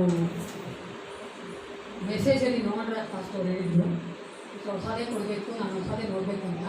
ದಯವಿಟ್ಟು ನೀವು ಆ ಥರ ಅಂದ್ಕೊಂಡು ನೀವು ಕೊಡದೇ ಇರಬೇಕು. ಯಾಕಂದರೆ ನಾನೇನು ಅನ್ಕೋತೀನಿ ಅಂದರೆ, ಅವರು ಈಗ ನಾನು ಗಿರೀಶ್ ಪಾಸ್ಟರ್ ಹೇಳಿದಾಗೆ ಅವರು ಬಡವರಾಗಿರೋವಂಥವ್ರು, ಸ್ಟ್ರೀಟಲ್ಲಿರುವಂಥವ್ರು, ಅರ್ಥ ಆಗುತ್ತಲ್ಲ. ಅದಕ್ಕೆ ಚೆನ್ನಾಗಿರೋದು ಕೊಡಬೇಕು, ಅವ್ರಿಗೆ ಅಷ್ಟೇ ನೋಡಬೇಕಾದ್ರೆ. ನಿಮಗೆ ಹೊಸ ಕೊಡೋಕ್ಕಾಗ್ತದೆ ಕೊಡಿ, ಅದಕ್ಕಂತ ಅವ್ರು ಹೇಳ್ಬಿಟ್ರಲ್ಲ ಅಂತ ನೀವು ಕೊಡದೇ ಇರಬಾರ್ದು. ನಮ್ಮ ಉದ್ದೇಶ ಏನು, ಈ ಚಳಿಗಾಲದಲ್ಲಿ ಅವರಿಗೆ ಒಂದು ವಿಂಟರ್ ವೇರ್ ಅಥವಾ ಒಂದು ಚಳಿ ಆಗೋದಕ್ಕೋಸ್ಕರ ಒಂದು ಬಟ್ಟೆ ಕೊಡಬೇಕು ಅಂತ ನಾವು ಆಲೋಚನೆ ಮಾಡೋದು. ಅದಕ್ಕಾಗಿ ದಯವಿಟ್ಟು ಅದನ್ನು ಮನಸ್ಸಲ್ಲಿಟ್ಕೊಂಡು ನೀವು ಮಾಡಬೇಕಂತ ಕೇಳ್ತೇವೆ. ನಿಮ್ಗೆ ಸಮಯ ಉಂಟು, ದಯವಿಟ್ಟು ಅರ್ಧೋಗಿರೋದು ಮಾತ್ರ ಕೊಡಬೇಡಿ, ಚೆನ್ನಾಗಿರೋದು ಹೋಗಿದ್ದು ಕೊಡಿ. ತುಂಬ ಹೊಸ ಯೂಸ್ ಮಾಡಿಬಿಟ್ಟಿದ್ದೀರಾ, ಹಿಂಗೆ ಯೂಸ್ ಮಾಡಲ್ಲ ನೀವು. ಎಲ್ಲ ಅನೇಕ ಬಟ್ಟೆಗಳು ಆಗ್ತಿರ್ತಾನೆ, ಬಟ್ಟೆ ಬೇಡ ನನಗೆ, ಸ್ವೆಟ್ರು, ಬ್ಲ್ಯಾಂಕೆಟ್ ಕೊಟ್ಟರು ಪರವಾಗಿಲ್ಲ, ಆ ಥರ ಕಾರ್ಯಗಳನ್ನ ಕೊಡಬೇಕು ಕೊಡ್ತೇನೆ. ಒಂದು ಕ್ಲಾರಿಫಿಕೇಶನ್ ಮಾಡಬೇಕಂತ ನಾನು ತುಂಬ ದಿವಸ ಅನ್ಕೋತಾ ಇದ್ದೆ. ಈ ವರ್ಷದ ಒಂದು ಪ್ರಾರಂಭದಲ್ಲಿ ನಾವು ಯೂತ್ನ ಸೀನಿಯರ್ ಮತ್ತು ಜೂನಿಯರ್ ಯೂತ್ ಅಂತ ಮಾಡಿದ್ವಿ. ಮಾಡೋ ಉದ್ದೇಶ ಏನಂದರೆ, ಸೀನಿಯರ್ ಯೂತ್ಗೆ ತುಂಬ ಪಕ್ವತೆ ಬಂದುಬಿಟ್ಟಿದೆ, ಅವರು ಒಂದು ಮೆಚ್ಯೂರಿಟಿ ಇದ್ದಾರೆ, ಈ ಮಕ್ಕಳ ಚಿಕ್ಕವರಾಗಿದ್ದಾರೆ, ಜೂನಿಯರ್ ಯೂತ್ಸ್ ಅಂತ ನಾವು ಅದನ್ನ ಡಿವೈಡ್ ಮಾಡಿದ್ವಿ. ಆ ಒಂದು ಡಿವೈಡ್ ಮಾಡಿದ್ದು ಸಭೆಯಿಂದ ಮಾಡೋದು, ಯಾವ ವ್ಯಕ್ತಿ ಮಾಡೋದಿಲ್ಲ. ಅದು ಮಾತ್ರವಲ್ಲ, ಜೂನಿಯರ್ ಯೂತ್ಸ್ ಮಾಡುವಂಥ ಪ್ರೋಗ್ರಾಮ್ಗಳಲ್ಲಿ ಸೀನಿಯರ್ ಯೂತ್ಸ್ ಇನ್ವಾಲ್ವ್ ಆಗಬಾರ್ದು, ಅವರಲ್ಲಿ ಇನ್ವಾಲ್ವ್ ಆಗಬಾರ್ದು ಅಂತ ಹೇಳೋದು ನಮ್ಮ ಸಭೆಯಿಂದ. ಅದಕ್ಕಾಗಿ ಅದಕ್ಕೆ ಯಾವ ವ್ಯಕ್ತಿಯೂ ಕಾರಣ ಅಲ್ಲ. ನಮ್ಮ ಒಂದು ಜೂನಿಯರ್ ಯೂತ್ ಪ್ರೆಸೆಂಟ್ ಆದಂಥ ಗಿರೀಶ್ ಆಗಲಿ, ಆ್ಯಂಡ್ರಿನ್ ಆಗಲಿ ಅದಕ್ಕೆ ಕಾರಣ ಅಲ್ಲ, ನಮ್ಮ ಸಭೆಯಿಂದ ನಾವು ಅದು ಮಾಡಿರುವಂಥ. ಆ ಕ್ಲಾರಿಫೈ ಮಾಡಬೇಕಂತ ತುಂಬ ದಿವಸ ಅನ್ಕೊತಾ ಇದ್ದೆ. ಅದಕ್ಕಾಗಿ ಅದನ್ನು ನೀವು ಮುಂದೆ ಈಗ ಹೇಳುವಳಾಗಿದ್ದೇನೆ. ಈಗ ನಾವು ವಾಕ್ಯ ಬಾಕಿ ಹೋಗೋಣ. ಎಲ್ಲರೂ ಕಣ್ಣು ಹಂಚಿಕೊಂಡವರಾಗಿ ನಮ್ಮನ್ನು ಒಪ್ಪಿಸಿಕೊಟ್ಟು ದೇವರ ವಾಕ್ಯ ಕೇಳೋಣ. ಆರಾಧನೆಯ ಎಲ್ಲ ಭಾಗಗಳು ನಾವು ನೋಡುತ್ತೇವೆ, ಅದು ವಿಶೇಷವಾದದ್ದು. ಅದು ಮುಖ್ಯವಾದದ್ದು ಆಗಿದೆ. ಆದರೆ ದೇವರ ವಾಕ್ಯ ಅಂತ ಹೇಳಬೇಕಾದ್ರೆ ನಮವರೆಗೂ ನಾವು ಏಸಪ್ಪನನ್ನು ಆರಾಧನೆ ಮಾಡಿದ್ದೇವೆ, ಏಸಪ್ಪನಲ್ಲಿ ಮಾತನಾಡಿದ್ದೇವೆ. ಆದರೆ ಏಸಪ್ಪ ನಮ್ಮೊಂದಿಗೆ ಮಾತನಾಡುವಂಥ ಸಮಯವೇ ವಾಕ್ಯ ಕೇಳುವಂಥ ಸಮಯ. ಅದಕ್ಕಾಗಿ ಏಸಪ್ಪ ನಮ್ಮ ಹತ್ರ ಮಾತಾಡಬೇಕಾದ್ರೆ ನಮ್ಮ ಒಳಗಿನ ಕಿವಿಗಳು ಹೊರಗಿನ ಕಿವಿಗಳು ತೆಗೆಯಲ್ಪಡಬೇಕು. ಯಾವ ಒಂದು ಡಿಸ್ಟ್ರಾಕ್ಷನ್ಸು ಬೇಡ ಏಸಪ್ಪ ಅಂತ ನೀವು ಕೇಳ್ಕೊಳ್ಳಿ. ಯಾಕಂದರೆ ನಾವು ಪ್ರಾರ್ಥನೆ ಮಾಡೋದು ಅದು ಸೆಕೆಂಡ್ರಿ, ಪ್ರೈಮರಿ ಆಗಿ ನೀವು ಪ್ರಾರ್ಥನೆ ಮಾಡ್ಕೋಬೇಕು. ಏಸಪ್ಪ ನಾನು ಮುಂದಿಗೆ ಮಾತಾಡಿ ನಾವು ಕೇಳುವಾಗ ದೇವರು ನಮಗೆ ಮಾತಾಡ್ತಾನೆ. ವಾಕ್ಯ ಸ್ವರೂಪನಾದ ಪರಲೋಕ ತಂದೆ ವಾಕ್ಯಗಳನ್ನು ಒಪ್ಪಿಸಿಕೊಡುತ್ತಾರೆ. ನೀನು ಮಾತನಾಡಿ ಏಸಪ್ಪ, ಮಕ್ಕಳೊಂದಿಗೆ ಮಾತನಾಡಿ ಅವರನ್ನು ಬಳ್ಳಾತ ನೀನಾಗಿದ್ದೆ. ಅವರ ಹೃದಯ ನಿನ್ನ ಮುಂದೆ ಯಾವುದು ರಾತ್ರಿ ಬೆತ್ತಲೆ ಆಗುತ್ತೆ. ಅವ್ರಿಗೇನು ಆಲೋಚನೆ ಮಾಡ್ತಾರೆ ಬಳ್ಳಾತ ನೀನು ಬಳಿ ಏಸಪ್ಪ, ನೀನು ಅವರೊಂದಿಗೆ ಮಾತನಾಡಿ ಅವರ ಜೀವಿತವನ್ನು ಕಟ್ಟಿಕೊಡು. ಯೇಸುಗೆ ಸನಾತನ ಪ್ರಾರ್ಥನೆ ಹೊಂದಿರುತ್ತೇನೆ. ಒಂದು ಸಾರಿ ಒಬ್ಬ ಬ್ರದರ್ ಒಬ್ಬ ಪಾಸ್ಟ್ ಹತ್ರ ಹೋಗಿ, ನಾನು ಅನೇಕ ಸಭೆಗಳಿಗೆ ಹೋಗಿದ್ದೀನಿ ಪಾಸ್ಟರ್, ಎಲ್ಲ ಸಭೆಯಲ್ಲೂ ಸಭೆ ಪದಾಪಾಲಕರು ಸರಿ ಇರಲ್ಲ, ಸಭಿಕರು ಸರಿ ಇರಲ್ಲ, ಸಭೆ ಸರಿ ಇರಲ್ಲ, ಯಾವುದೋ ಒಂದು ಪರ್ಫೆಕ್ಟ್ ಸಭೆ ಇಲ್ಲ. ನೀನು ನನಗೆ ಪರ್ಫೆಕ್ಟ್ ಸಭೆ ತೋರಿಸಿದ್ರೆ ನಾನು ಸಭೆಗೆ ಹೋಗ್ತೀನಿ ಅಂತ ಕೇಳ್ಕೊಂಡು, ಅವಾಗ ಪಾಪಾಲಕರು ಏನಂತೆ, ನಾನು ಸರ್ವಿಸ್ ಆದಮೇಲೆ ನೀನು ನೋಡ್ತೀನಿ, ರೂಮಲ್ಲಿ ಕೂತ್ಕೊಂಡು. ಸರ್ವಿಸ್ ಆದಮೇಲೆ ಆ ಪಾಪಾಲಕರು ಹೋದ್ರು, ಆ ಮನುಷ್ಯ ಕೂತಿದ್ರು, ಅವ್ರನ್ನ ಕರ್ಕೊಂಡು ಅಡುಗೆ ಮನೆಗೆ ಹೋದ್ರು. ಅದು ಒಂದು ಮನೆಯ ಸಭೆ. ಅಡುಗೆ ಮನೆಗೆ ಕರ್ಕೊಂಡು ಹೋಗಿ ಕತ್ತಿ ತಗೊಂಡು ಆ ಬ್ರದರ್ ಕೇಳಿದ್ರಂತೆ, ಯಾಕೆ ಪಾಸ್ಟರ್ ನಾನು ಕೇಳಿದ್ದು ಪರ್ಫೆಕ್ಟ್ ಸಭೆ ಮತ್ತು ಪರ್ಫೆಕ್ಟ್ ಚರ್ಚು, ಯಾಕೆ ನೀವು ಬದುಕ ಹೋಗಿಲ್ಲ? ಅದಕ್ಕೆ ಪಾಸ್ಟರ್ ಇರುತ್ತೆ, ನಾನು ಇವಾಗ ನಿನ್ನ ಕತ್ತಿನ ಕುಚ್ತೀನಿ, ನೀವು ಸತ್ತೋಗ್ತೀಯ, ಪರಲೋಕ ಹೋಗ್ತಿಲ್ಲ, ಪರಲೋಕದಲ್ಲೇ ನೀವು ಸಭಾಪಾಲಕರು ಪರ್ಫೆಕ್ಟ್ ಪಾಸ್ಟ್ ನೋಡೋಕ್ಕಾಗೋದು, ಪರ್ಫೆಕ್ಟ್ ಚರ್ಚ್ ನೋಡೋಕ್ಕಾಗೋದು. ಇದು ಯಾಕೆ ಹೇಳ್ತಾ ಇದ್ದೀನಿ ಅಂತ ಬುದ್ಧಿವಂತರಾದ್ರೆ ಅರ್ಥ ಮಾಡ್ಕೊತೀರಾ. ನಾನು ಪರ್ಫೆಕ್ಟ್ ಇಲ್ಲ ಹೇಳ್ತೀನಿ, ಓಕೆದ್ರಾ? ಈ ದಿನ ನಾವು ನೋಡಲು ಹೋಗುವಂಥ ಒಂದು ವಾಕ್ಯದ ಸಂದೇಶದ ಒಂದು ಶಿರೋನಾಮೆ ಜಾಯ್ ಇನ್ ಟ್ರಯಲ್ಸ್ ಅಂಡ್ ಸಫರಿಂಗ್. ನಾವು ಪಡುವಂಥ ಕಷ್ಟಗಳ ಬಾಧೆಗಳಲ್ಲಿ ನಾವು ಸಂತೋಷವಾಗಿರುವಂಥದ್ದು. ಈ ಒಂದು ರೂಮ್ನಲ್ಲಿ ನಾವು ಎಷ್ಟು ಜನ ಇದ್ದೀವಿ, ಜಾಗದಲ್ಲಿ ಎಷ್ಟು ಜನ ಇದ್ದೀವಿ, ಅಷ್ಟು ಜನಗಳಲ್ಲಿ ಸಹ ನಮಗೆ ಒಂದಲ್ಲ ಒಂದು ಕಷ್ಟ ಇದೆ ತಾನೆ. ಕಷ್ಟನೇ ಇಲ್ಲ ಅಂತ ಹೇಳೋದು ಹೇಳೋಕ್ಕಾಗುತ್ತೆ. ಒಂದಲ್ಲ ಒಂದು ವಿಧವಾದ ಕಷ್ಟಗಳನ್ನ ನಾವು ಅನುಭವಿಸ್ತಾ ಇದ್ದೇವೆ. ಆ ಕಷ್ಟಗಳ ನಿಮಿತ್ತ ನಮ್ಗೆ ಏನಿದೆ, ದುಃಖ ಇದೆ, ನೋವಿದೆ. ಸತ್ಯವೇದ ಹೇಳ್ತಾರೆ, ಯೋಹಾನ 16:33 ಓದೋಣ. John chapter 16 verse 33. ಯೋಹಾನ 16:33. ನೀವು ನನ್ನಲ್ಲಿದ್ದು ಮನಃಶಾಂತಿಯನ್ನು ಹೊಂದಿದವರಾಗಿರಬೇಕೆಂದು ಇದನ್ನೆಲ್ಲ ನಿಮಗೆ ಹೇಳಿದ್ದೇನೆ. ಲೋಕದಲ್ಲಿ ನಿಮಗೆ ಸಂಕಟ ಉಂಟು, ಧೈರ್ಯವಾಗಿ ನಾನು ಲೋಕವನ್ನು ಜಯಿಸಿದ್ದೇನೆ ಎಂದು ಹೇಳಿದರು. ಯೇಸು ಕ್ರಿಸ್ತರು ಹೇಳಿದಂಥ ಒಂದು ವಾಗ್ದಾನ, ದೇವರು ಕೊಡುವಂಥ ವಾಗ್ದಾನ, ಮನಃಶಾಂತಿಯನ್ನು ಹೊಂದಿಕೊಳ್ಳಿ, ಲೋಕವನ್ನು ನಾನು ಜಯಿಸಿದ್ದೇನೆ. ನಮಗೆ ಬರುವಂಥ ಕಷ್ಟಗಳು ಬಾಧೆಗಳಿಗೆ ನಾವು ಯಾವ ರೀತಿ ಪ್ರತಿಕ್ರಿಯೆ ಮಾಡ್ತೀವಿ ಅನ್ನೋದು ಬಹಳ ಮುಖ್ಯ ಆಗ್ತದೆ. Listen to me carefully. ನಮಗೆ ಬರುವಂಥ ಕಷ್ಟಗಳು, ನೋವುಗಳಿಗೆ ಅಥವಾ ಸಂಕಟಗಳಿಗೆ, ಬಾಧೆಗಳಿಗೆ ನಾವು ಯಾವ ರೀತಿ ಪ್ರತಿಕ್ರಿಯೆ ಮಾಡ್ತೀವಿ ಅನ್ನೋದು ಬಹಳ ಮುಖ್ಯ. ಒಂದು ಮಾತಿದೆ, ನಾವು ತೆಗೆದುಕೊಳ್ಳುವಂಥ ಡಿಸಿಷನ್ನೇ ನನ್ನನ್ನು ಸೋಲುವಂತೆ ಮಾಡ್ತದೆ, ನನ್ನನ್ನು ಜಯಿಸುವಂತೆ ಮಾಡ್ತದೆ. ಅದಕ್ಕಾಗಿ ನಾವು ಯಾವ ರೀತಿಯಾಗಿ ಪ್ರತಿಕ್ರಿಯೆ ಮಾಡ್ತೇವೆ. ವಿಶ್ವಾಸಿಗಳಾದ ನಾವು ಅನೇಕ ವೇಳೆ ನಾವು ಆ ಒಂದು ಕಷ್ಟಗಳನ್ನು ಯೇಸು ಕ್ರಿಸ್ತನ ದೃಷ್ಟಿಯಲ್ಲಿ ನೋಡಬೇಕಾದ್ರೆ, ಯೇಸು ಕ್ರಿಸ್ತನ ದೃಷ್ಟಿಯಲ್ಲಿ ನೋಡುವಂಥದ್ದು ಬೇಕಾದರೆ, ಯೇಸು ಕ್ರಿಸ್ತನು ನಮ್ಮ ಜೀವಿತಗಳಲ್ಲಿ ಮಾಡುವುದೆಲ್ಲ ಒಳ್ಳೆಯದಕ್ಕೆ ಅದು ಉತ್ತಮವಾಗಿರುತ್ತದೆ. ಆಮೆನ್. ನಾವು ನಂಬುತ್ತೇವೆ ಯೇಸು ಕ್ರಿಸ್ತನ ನಮ್ಮ ಜೀವಿತದಲ್ಲಿ ಉತ್ತಮವಾದ ಕಾರ್ಯಗಳನ್ನೇ ಮಾಡುತ್ತಾನೆ. ಯಾಕಂದ್ರೆ ಆತ ನಮ್ಮನ್ನು ಸೃಷ್ಟಿಕರ್ತನಾಗಿದ್ದಾನೆ. ಆತನ ಒಂದು ಆಲೋಚನೆ ಮೇರೆಗೆ ನಮ್ಮನ್ನ ನಡೆಸುವಾತನಾಗಿದ್ದಾನೆ. ಆದ್ದರಿಂದ ನಾವು ಯಾವ ರೀತಿಯಾಗಿ ಆಲೋಚನೆ ಮಾಡ್ತೇವೆ ನಮ್ಮ ಕಷ್ಟಗಳ ಕುರಿತಾಗಿ ಬೇಕಾದ್ರೆ ಯೇಸು ಕ್ರಿಸ್ತನ ದೃಷ್ಟಿಯಲ್ಲಿ ನೋಡುವುದಾದ್ರೆ ಅದು ಉತ್ತಮವಾದದ್ದು. ಒಂದು ವಾಕ್ಯ ಹೇಳ್ತದೆ, ಯೆರೆಮೀಯ 29:11, ಇವರಿಗೆ ಗತಿಯಾಗಲಿ ನಿರೀಕ್ಷೆ ಇರಲಿ ಎಂದು ನಾನು ನಿಮ್ಮ ವಿಷಯದಲ್ಲಿ ಮಾಡಿಕೊಳ್ಳುತ್ತಿರುವ ಆಲೋಚನೆಗಳು ನಾನೇ ಬಲ್ಲೆನು, ಅವು ಅಹಿತವಾದ ಯೋಚನೆಗಳಲ್ಲ, ಹಿತವಾದ ಯೋಚನೆ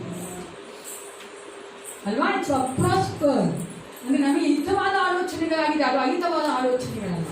ಯೇಸು ಕ್ರಿಸ್ತನು ನಮ್ಮ ಜೀವಿತದಲ್ಲಿ ಮಾಡುವಂಥ ಕಾರ್ಯಗಳನ್ನ ನಾವು ಅರ್ಥ ಮಾಡಿಕೊಳ್ಳುವುದಾದ್ರೆ, there is purpose and pain. ನಮ್ಮ ಒಂದು ನೋವಿನಲ್ಲಿ ಏನಿರ್ತದೆ, ಉದ್ದೇಶ ಇರ್ತದೆ. ನಾವು ಇದನ್ನ ಮರಿಬಾರ್ದು ಪ್ರಿಯರೇ. ವಿಶ್ವಾಸಿಗಳಾದ ನಾವು ಚೆನ್ನಾಗಿ ಅರ್ಥ ಮಾಡ್ಕೋಬೇಕು. ನಾನು ನೋವು ಅನುಭವಿಸ್ತಾ ಇದ್ದೀನಿ ಅಂದ್ರೆ ಅಲ್ಲಿ ಒಂದು ಉದ್ದೇಶ ಉಂಟು. ಯಾಕೋಬ 1:2 ಮತ್ತು 2-4 ಓದ್ಕೊಳ್ಳೋಣ. ಈ ಯೋಚನೆ ಧ್ಯಾನ ಮಾಡುವವರಾಗಿದ್ದೇವೆ. ಯಾಕೋಬ 1:2-4. ನನ್ನ ಸಹೋದರ ಸಹೋದರರೇ, ನಿಮ್ಮ ನಂಬಿಕೆಗೆ ಆಗುವ ಪರಿಶೋಧನೆಯು ತಾಳ್ಮೆಯನ್ನುಂಟು ಮಾಡುತ್ತದೆಂದು ತಿಳಿದು ನೀವು ನಾನಾ ವಿಧವಾದ ಕಷ್ಟಗಳಲ್ಲಿ ಬಿದ್ದಿರುವಾಗ ಅದನ್ನು ಕೇವಲ ಆನಂದಕರವಾದದ್ದೆಂದು ಎಣಿಸಿರಿ. ಆ ತಾಳ್ಮೆಯು ಸಿದ್ಧಿಗೆ ಬರಲಿ. ಆಗ ನೀವು ಶಿಕ್ಷಿತರು, ಸರ್ವ ಸುಗುಣ ಉಳ್ಳವರು, ಏನೂ ಕಡಿಮೆ ಇಲ್ಲದವರು ಆಗಿರುವಿರಿ. ಇಲ್ಲಿ ಹೇಳ್ತದೆ ಯಾವುದನ್ನು ಆನಂದಕರದಿಂದ ಎನಿಸ್ಬೇಕಂತೆ? ಯಾವ್ದನ್ನ ಆನಂದಕರವಾಗಿ ಎನಿಸ್ಕೊಳ್ಬೇಕು? ಕಷ್ಟಗಳ, ನಾನಾ ವಿಧವಾದ ಕಷ್ಟಗಳನ್ನ ಆನಂದಕರವೆಂದು ಎನಿಸಿಕೊಳ್ಳಬೇಕು. ಯಾಕೆ ಆ ರೀತಿಯಾಗಿ ದೇವರಲ್ಲಿ ಯಾಕೋಬನ ಮೂಲಕ ಹೇಳ್ತಾ ಇದ್ದಾರೆ ಅಂದ್ರೆ, ಆ ನಾನಾ ವಿಧವಾದ ಕಷ್ಟಗಳನ್ನ ದೇವರು ನಮ್ಮ ಜೀವಿತದಲ್ಲಿ ಬರುವಂತೆ ಮಾಡುವಂಥದ್ದು ಯಾತಕ್ಕಾಗಿ ಅಂದ್ರೆ ನನ್ನ ಒಂದು ನಂಬಿಕೆಯನ್ನು ಬಲಪಡಿಸುವುದಕ್ಕಾಗಿ. ಆಮೇಲೆ ನನ್ನ ನಂಬಿಕೆಯನ್ನು ಬಲಪಡಿಸುವುದಕ್ಕಾಗಿ, ಮತ್ತೆ ಆತ ನನ್ನ ಜೀವಿತದಲ್ಲಿ ಏನ್ ಮಾಡ್ಬೇಕನ್ನು ಅನ್ಕೊಂಡಿದ್ದಾರೆ ಅದನ್ನು ಮಾಡುವುದಕ್ಕಾಗಿ ದೇವರು ಅದನ್ನ ಅನುಮತಿಸ್ತಾನೆ. ಈ ಒಂದು ಕೀರ್ತನೆಗಳು 34:19 ಈ ರೀತಿಯಾಗಿ ಹೇಳ್ತದೆ, ನೀತಿವಂತನಿಗೆ ಸಂಭವಿಸುವ ಕಷ್ಟಗಳು ಅನೇಕವಿದ್ದರೂ ಯೆಹೋವನು ಅವೆಲ್ಲವುಗಳಿಂದ ಅವನು ಬಿಡಿಸುತ್ತಾನೆ. ನಮಗೆ ಆ ಒಂದು ಆನಂದಕರವಾದ ಆಟಿಟ್ಯೂಡ್ ಇರಬೇಕು. We should have that attitude of Joy. ಯಾಕೆ ನಮ್ಗೆ ಆ ರೀತಿಯಾಗಿ ಇರಬೇಕು ಅಂತ ನಾವು ನೋಡುವುದಾದ್ರೆ ಪ್ರಿಯರೇ, ನಾವು ಈಗ ಕಷ್ಟ ಅನುಭವಿಸ್ತಾ ಇದ್ದೀವಿ, ಅದು ಆನಂದಕರವಾದ ಅಲ್ವಾ? ಕಷ್ಟ ಆನಂದಕರವಾದ ಅಲ್ವಲ್ಲ? ನಾನು ಕಷ್ಟದ ಸಂತೋಷ ಪಡೋಕ್ಕಾಗೋದಿಲ್ಲ, ಕಷ್ಟದಲ್ಲಿ ನಾವು ನಗ್ತಾ ಇರೋಕ್ಕಾಗೋದಿಲ್ಲ. ಕಷ್ಟ ಅಂತ ನೋವಿರುತ್ತೆ ಒಳಗಡೆ ಎಲ್ಲ ಗೊತ್ತಾಗ್ಬಿಡ್ತದೆ. ಕೆಲವರೆಲ್ಲ ಮುಖ್ಯ ಗೊತ್ತಾಗ್ಬಿಡ್ತದೆ, ಅವ್ರಿಗೆ ಆ ನೋವಿದ್ದೇ ಇರ್ತದೆ. ಆದ್ರೆ ಇಲ್ಲಿ ದೇವರು ಹೇಳ್ತಾ ಇದ್ದಾನೆ, ಆ ಒಂದು ಕಷ್ಟವನ್ನ ನೀವು ಆನಂದಕರವನ್ನು ಎನಿಸಬೇಕು. ಯಾಕೆಂದ್ರೆ ಈಗ ಇರುವ ಕಷ್ಟದಲ್ಲಿ ಆನಂದವಾಗಿಲ್ಲ, ಆದರೆ ಮುಂದೆ ಬರುವಂತ ಕಷ್ಟಗಳೆಲ್ಲ ತೀರಿದ ಮೇಲೆ ಬರುವಂತ ಒಂದು ಆಶೀರ್ವಾದವನ್ನು ನೆನೆಸುವರಾಗಿರಬೇಕು. ಮುಂದೆ ಬರುವಂತ ಆಶೀರ್ವಾದ ನೆನೆಸುವರಾಗಿರಬೇಕು. ಅದಕ್ಕೆ ನಾವು ನೋಡ್ತೇವೆ ರೋಮಾಪುರದವರಿಗೆ ಬರೆದ ಪತ್ರಿಕೆ 8:18 ಹೇಳ್ತದೆ ವಚನ. ರೋಮನ್ ಚಾಪ್ಟರ್ 8:18 ಓದಿ. ನಮಗೋಸ್ಕರ ಮುಂದಿನ ಕಾಲದಲ್ಲಿ ಪ್ರತ್ಯಕ್ಷವಾಗುವ ಮಹಿಮ ಪದವಿಯನ್ನು ಆಲೋಚಿಸಿ ಈಗಿನ ಕಾಲದ ಕಷ್ಟಗಳು ಅಲ್ಪವೇ ಸರಿ ಎಂದು ಎಣಿಸುತ್ತೇವೆ. ಕಷ್ಟವು ಅಲ್ಪವೆಂದು ಎಣಿಸುತ್ತೇವೆ. ಯಾಕಂದ್ರೆ ಮುಂದೆ ಇರುವಂತಹ ಮಹಿಮೆಯ ಕಾರ್ಯ ನೋಡುವುದಾದ್ರೆ ಇದು ಅಲ್ಪವೇ. ನಾವು ಮುಂದೆ ನೋಡುವಾಗ ಪರಲೋಕದ ದೃಷ್ಟಿಯಲ್ಲಿ ನಮ್ಮ ಕಷ್ಟಗಳನ್ನ ನೋಡ್ಬೇಕಾದ್ರೆ ನಾವೇನ್ ಮಾಡ್ತೀವಿ? ನಮ್ಮ ಕಷ್ಟಗಳಲ್ಲಿ ಆನಂದಿಸ್ತೇವೆ. ಮೂರನೇದಾಗಿ ನಾನು ಆ ಒಂದು ಕಷ್ಟಗಳಲ್ಲಿ ಆನಂದ ಪಡ್ತೇನೆ. ಯಾಕೆಂದ್ರೆ ನನಗೆ ಚೆನ್ನಾಗಿ ಗೊತ್ತಿದೆ, ದೇವರು ನನ್ನ ನಂಬಿಕೆಯನ್ನ ಪರಿಶೋಧನೆ ಮಾಡುವಂಥದ್ದು ನಾನು ಬಿದ್ದು ಹೋಗ್ಬೇಕಂತಲ್ಲ, ನಾನು ಎದ್ದೇಳಬೇಕೆಂದು, ನಾನು ಸೋತೋಗ್ಬೇಕಂತಲ್ಲ, ನಾನು ಜಯಗೊಳ್ಬೇಕೆಂದು. ಆದ್ದರಿಂದ ನಾವೇನ್ ಮಾಡಬೇಕು? ಆನಂದ ಪಡುವವರಾಗಿರಬೇಕು. ದೇವರು ನಮ್ಮನ್ನು ಪರಿಶೋಧನೆ ಮಾಡುವಂಥದ್ದೇ ನಮ್ಮನ್ನ ಬಲಪಡಿಸುವುದಕ್ಕಾಗಿ, ನಮ್ಮ ನಂಬಿಕೆಯನ್ನು ಬಲಪಡಿಸುವುದಕ್ಕಾಗಿ. ಈ ಒಂದು ಟೆಸ್ಟಿಂಗ್, ಪರಿಶೋಧನೆ ಎಂಬ ಗ್ರೀಕ್ ಪದ ನೀವು ನೋಡುವುದಾದ್ರೆ ಅದು ಕ್ರಿಯಾತ್ಮಕ ಪದ. ಒಂದು ಗ್ರೀಕ್ ವರ್ಬ್ ಏನ್ ಹೇಳ್ತಾರೆ ಅಂದ್ರೆ, ಈ ಪಕ್ಷಿ ಮರಿಗಳು ಗೊತ್ತಲ್ಲ ನಮಗೆ, ಅದು ಆರಕ್ಕೆ ಆ ಒಂದು ರೆಕ್ಕೆ ಬೆಳೆಯುತ್ತಲ್ಲ, ಕಲ್ತ್ಕೊಂತದಲ್ಲ, ಆ ಟೆಸ್ಟಿಂಗ್, ಆ ರೀತಿಯ ಒಂದು ಪದ ಉಪಯೋಗಿಸಲ್ಪಟ್ಟದ್ದು ಗ್ರೀಕಲ್ಲಿ. ನೀವು ಅದು ಗೊತ್ತಿದ್ರು, ಆ ತಾಯಿ ಅದು ತನ್ನ ಒಂದು ಮರಿಗಳ ಆರಕ್ಕೆ ಆಗತ್ತೆ ಅಂತ ಹೇಳ್ಬೇಕಾದ್ರೆ ಬೆಟ್ಟ ಮೇಲಿರುತ್ತೆ ಅದು ಗೂಡುಗಳು. ಅದೇನ್ ಮಾಡ್ತದೆ? ತಾಯಿ ಅದು ಆ ಒಂದು ಮರಿನ ನುಗ್ಬಿಡ್ತದೆ. ಅವಾಗ ಮರಿ ಅದು ಏನ್ ಮಾಡ್ತದೆ? ಆರಕ್ಕೆ ಪ್ರಯತ್ನ ಪಡ್ತದೆ. ಅದು ಅವಾಗ ತಾಯಿ ಅದು ಏನ್ ಮಾಡ್ತದೆ? ತಲ್ಲಿ ಒಂದು ಸ್ವಲ್ಪ ಕ್ಷಣದಲ್ಲೇ ತಾಯಿ ಅದು ಆ ಒಂದು ಮರಿ ಅದ್ದಿನ ಕೆಳಗಡೆ ಹೋಗ್ಬಿಡ್ತದೆ. ಅದು ಹಾಡ್ತಾ ಇರ್ತದೆ, ಗೊತ್ತಾ? ಅದ್ದಿಗೆ ತೊಟ್ಟು ರೆಕ್ಕೆ ಇರುತ್ತೆ ಅಂತ ಅದು ಹಾಡ್ತಾ ಇರುತ್ತೆ. ಯಾಕೋಸ್ಕರ? ಮಗು ಅದು ಆರಕ್ಕಾದ್ರೆ ಬಿದೋಗ್ಬಿಟ್ರೆ ತಾಯಿ ಅದು ಏನ್ ಮಾಡ್ತದೆ? ಇಟ್ಕೊಳ್ತಾರೆ. ಅದೇ ರೀತಿಯಾಗಿ ಯೇಸು ಕ್ರಿಸ್ತನು ನಮ್ಮ ಎಲ್ಲ ಕಷ್ಟಗಳಲ್ಲಿ ನಮ್ಮೊಂದಿಗೆ ಇದ್ದಾನೆ, ನಮ್ಮನ್ನ ಆತನು ಕೈ ಬಿಡೋದಿಲ್ಲ, ಆತನು ಯಾವುದು ತೊರೆಯೋದಿಲ್ಲ ಎಂಬ ಆ ಒಂದು ವಾಗ್ದಾನ ನಮಗೆ ಗೊತ್ತಿರಬೇಕು ಪ್ರಿಯರೇ. ಅದಕ್ಕಾಗಿ ಆತ ನಮ್ಮೊಂದಿಗೆ ಇದ್ದಾನೆ. ನಮ್ಮ ಪಡುವಂತ ಎಲ್ಲಾ ಕಷ್ಟಗಳು, ಸಮಸ್ಯೆಗಳು, ಕಣ್ಣೀರುಗಳು, ದುಃಖಗಳ ಮಧ್ಯೆ ದೇವರು ನಮ್ಮೊಂದಿಗೆ ಇದ್ದಾನೆ. ಈ ವಚನ ಹೇಳ್ತದೆ ಯೆಶಾಯ 43:1-3. Isaiah chapter 43 verses 1-3. ಯೆಶಾಯ 43:1-3 ಓದಿ. ಈಗಲಾದರೂ ಯಾಕೋಬ ವಂಶವೇ, ಇಸ್ರಾಯೇಲ್ ಸಂತಾನವೇ, ನಿನ್ನನ್ನು ಸೃಷ್ಟಿಸಿ ರೂಪಿಸಿದವನಾದ ಯೆಹೋವನು ಹೀಗನ್ನುತ್ತಾನೆ, ಭಯಪಡಬೇಡ, ನಾನು ನಿನ್ನನ್ನು ವಿಮೋಚಿಸಿದೆನಲ್ಲ, ನಿನ್ನ ಹೆಸರಿಡಿದು ಕರೆದೆನಲ್ಲ, ನೀನು ನನ್ನವನೇ. ನೀನು ಜಲರಾಶಿಯನ್ನು ಹಾದು ಹೋಗುವಾಗ ನಾನು ನಿನ್ನ ಸಂಗಡ ಇರುವೆನು, ನದಿಗಳನ್ನು ದಾಟುವಾಗ ಅವು ನಿನ್ನನ್ನು ಮುಳುಗಿಸವು, ಉರಿಯಲ್ಲಿ ನಡೆಯುವಾಗ ನೀನು ಕದಲಿರುವಿ, ಜ್ವಾಲೆ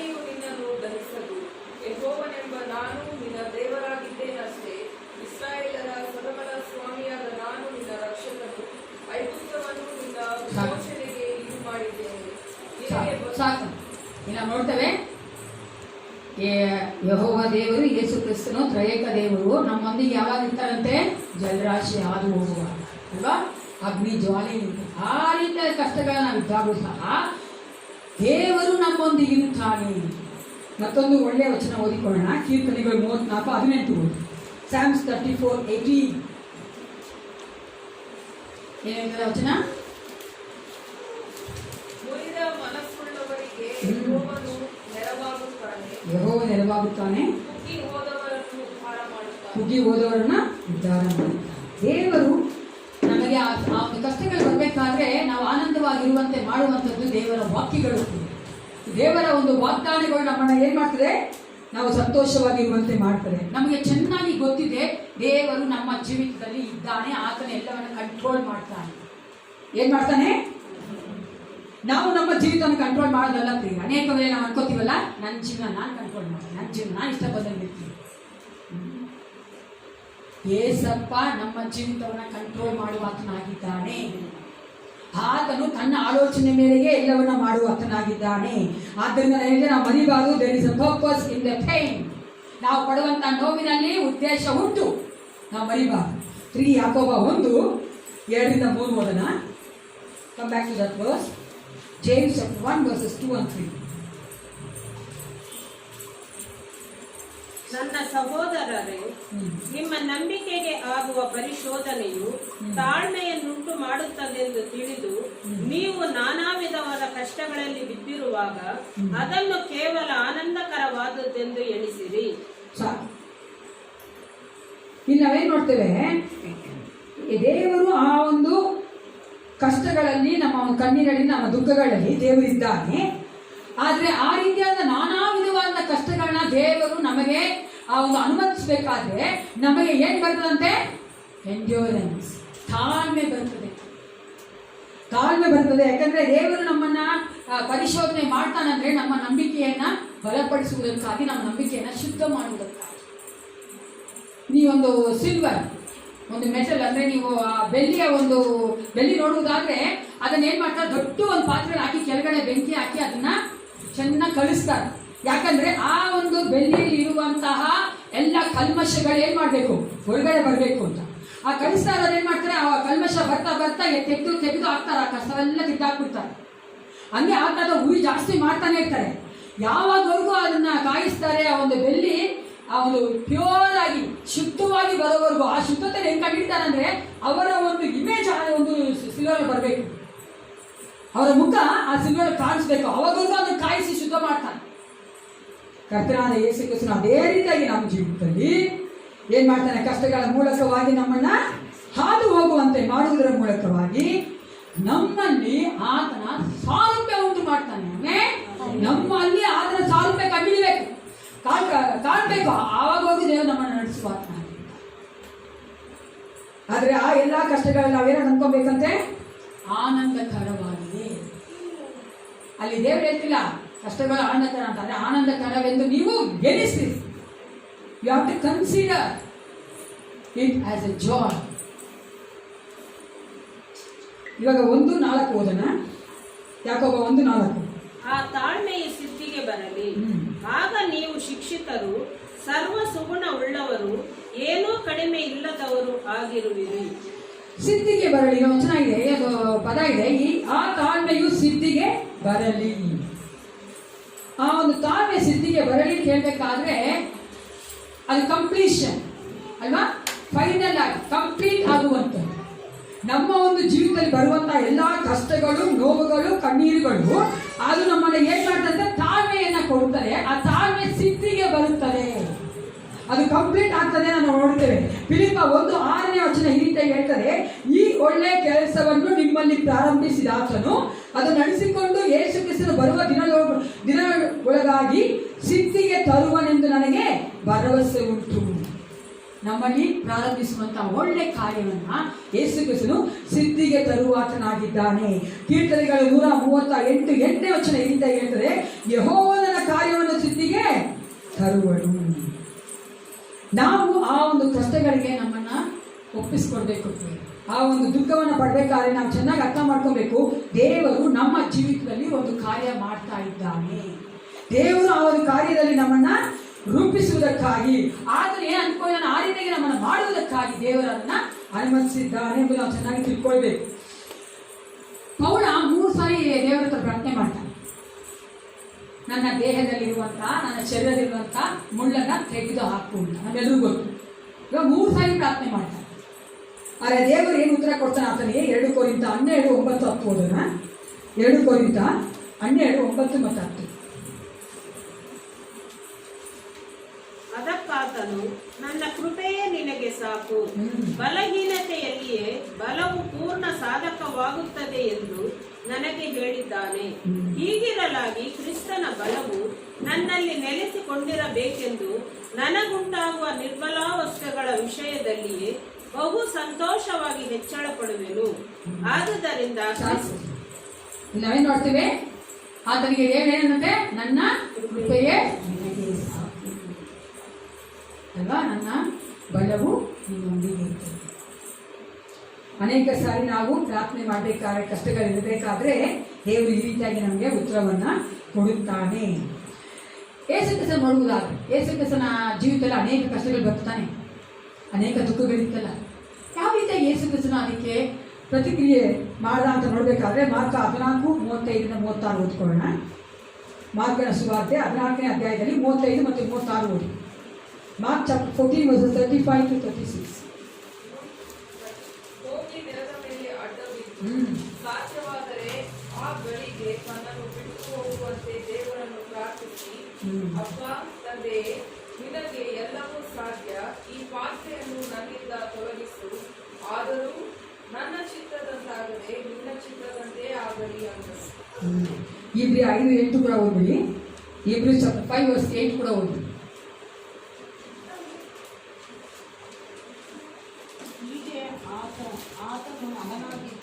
ಆತನು ಮಗನಾಗಿದ್ದರು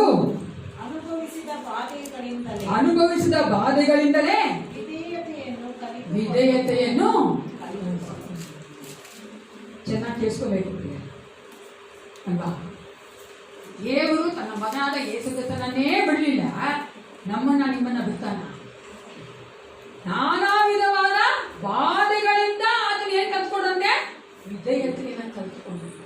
ನಾವು ಸಹ ಅಷ್ಟೇ ವಿಶ್ವಾಸಿಗಳಾಗಿ ವಿಧೇಯತೆ ಕಲಿದೇ ಇದ್ರೆ, ಯೇಸು ಕ್ರಿಸ್ತನ ವಿಧೇಯತೆ ಕಲಿಯುವಂತೆ ನಮ್ಗೆ ಏನ್ ಮಾಡ್ತಾನೆ? ನಾನಾ ವಿಧವಾದ ಜೋರಾಗಿ ಬಾಧೆಗಳನ್ನ, ಕಷ್ಟಗಳನ್ನ ಕೊಡ್ತಾನೆ, ಅನುಭವಿಸ್ತಾನೆ. ನಾನು ಯಾವಾಗಲೂ ಹೇಳಿದ್ದೆ, ನಾವು ಏಸಪದ ಬದಬೇಕಾದ್ರೆ 1 ವರ್ಷ, 2 ವರ್ಷ, 3 ವರ್ಷ, 4 ವರ್ಷ, 5 ವರ್ಷ ಮೀರಿತ್ತು. ತಾಯಿ ಚಿಕ್ಕ ಮಗು ಎತ್ಕೊಂಡು ಏನೆಲ್ಲ ಕೇಳಿದ್ರು, ಹಠ ಮಾಡಿದ್ರು, ಬೇಜಾರು ಮಾಡ್ಕೊಂಡ್ರೆ ಕೊಡ್ತಾರ ಅಂತಾರೆ. ಒನ್ ಟೈಮಲ್ಲಿ ಹಿಡಿತಾನೆ. ಏನ್ ಮಾಡ್ತಾನೆ? ವಿಧೇಯತೆ ಬರ್ತಾ ಇಲ್ಲ, ನಾನು ಹೇಳೋ ಮಾತು ಕೇಳ್ತಾ ಇಲ್ಲ, ಇಷ್ಟ ಬಂದಂಗೆ ಹೋಗ್ತಾ ಇದೆ, ಕುದುರೆ ಆಯ್ತಾ ಲಗಾಮ್ ಹಾಕ್ಬಿಡ್ತಾನೆ. ಈ ಯೇಸು ಕ್ರಿಸ್ತನನ್ನೇ ದೇವರು ಬಿಡಲಿಲ್ಲ ಪ್ರಿಯರೇ. ಮನುಷ್ಯನಾಗಿ ಯೇಸು ಕ್ರಿಸ್ತನ ಈ ಲೋಕಕ್ಕೆ ಮಗನಾಗಿ ಬಂದಾಗ ವಿಧೇಯತೆ ಕಲ್ತ್ಕೋಬೇಕಂತ ನಾನಾ ವಿಧವಾದ ಬಾಧೆಗಳನ್ನ ಆತನು ಅನುಭವಿಸಿದ್ರು. ಆದ್ರೆ ಯೇಸು ಕ್ರಿಸ್ತನ ಪ್ರತಿಕ್ರಿಯೆ ಏನಾಗಿತ್ತು? ನಿಮ್ ಚಿತ್ತ ಆಗ್ಲಿ ಸರ್ ದೇವರೇ ಅಂತ ಹೇಳಿದ್ರು. ನಾವು ಸಹ ಅಷ್ಟೇ ಕಷ್ಟಗಳನ್ನ ನಾವು ಅನುಭವಿಸಬೇಕಾದ್ರೆ ನಾವು ಚೆನ್ನಾಗಿ ತಿಳ್ಕೋಬೇಕು, ಅದು ಆನಂದಕರವೆಂದು ಎನಿಸಬೇಕು. ಯಾಕೆಂದ್ರೆ ಯೇಸು ಕ್ರಿಸ್ತ ನಮಗೆ ವಾಗ್ದಾನ ಕೊಟ್ಟಿದ್ದಾನೆ, ನಾನು ನಿನ್ನೊಂದಿಗಿದ್ದೇನೆ, ನಾನು ನಿನಗೆ ವರ ಕೊಡ್ತೇನೆ, ನಾನು ನಿನಗೆ ಜಯ ಕೊಡ್ತೇನೆ, ನಾನು ನಿನ್ನನ್ನು ಬೀಳಿಸೋದಕ್ಕೋಸ್ಕರ ಅವೆಲ್ಲ ಎತ್ತೋದಕ್ಕೋಸ್ಕರ ನಾನು ಈ ಎಲ್ಲ ಕಾರ್ಯಗಳನ್ನ ಮಾಡ್ತಾ ಇದ್ದೇನೆ ಅಂತ. ನಮ್ಮಲ್ಲಿ ಆತನ ಸ್ವಾರೂಪ್ಯ ಬರಬೇಕಂದ್ರೆ ಎಲ್ಲ ಕಾರ್ಯಗಳ ನಮ್ಮ ಜೀವಿತದಲ್ಲಿ ಆಗಬೇಕು ಪ್ರಿಯ. ಇಷ್ಟವರೆಗೂ ನೋಡಿದ್ವಿ, ಎಷ್ಟೋ ವಚನಗಳನ್ನ ಓದಿದ್ವಿ ಅಲ್ವಾ? ನಾವು ಬಾಧೆಗಳನ್ನ ಆನಂದಕರವಾಗಿ ನೆನೆಸಬೇಕು ಅಂತ ಹೇಳಿದ್ವಿ. ಯೇಸು ಕ್ರಿಸ್ತನ ಪ್ರೀತಿ ನಮ್ಮೊಂದಿಗೆ ಇದು ನಡೆಸುತ್ತೆ ಅಂತ ನೋಡಿದ್ವಿ. ಈಗ ಈ ಒಂದು ಪ್ರೆಸೆಂಟ್ ಟೈಮಲ್ಲಿ, ಈ ಒಂದು ಸಮಯಗಳಲ್ಲಿ ಯಾವ ಬಾಧೆಯನ್ನ, ಸಮಸ್ಯೆಗಳನ್ನ ನೀವು ಹಾದು ಹೋಗುತ್ತಾ ಇದ್ದೀರಿ? ನೀವು ನನಗೆ ಹೇಳೋದು ಬೇಡ, ಕಣ್ಮಿಚ್ಕೊಂಡು ಏಸಪ್ಪ ಈ ಕ್ಷಣದಲ್ಲಿ, ಈ ಸಮಯಗಳಲ್ಲಿ, ಪ್ರೆಸೆಂಟ್ ಟೈಮ್ ಯಾವ ಸಂಕಟಗಳು ನಿಮಗಿದೆ, ಯಾವ ಬಾಧೆಗಳು ನಿಮಗಿದೆ, ಯಾವ ಒಂದು ನೋವು, ಯಾವ ಕಷ್ಟಗಳಲ್ಲಿ ನೀವು ಹಾದು ಹೋಗುತ್ತಾ ಇದ್ದೀರಿ?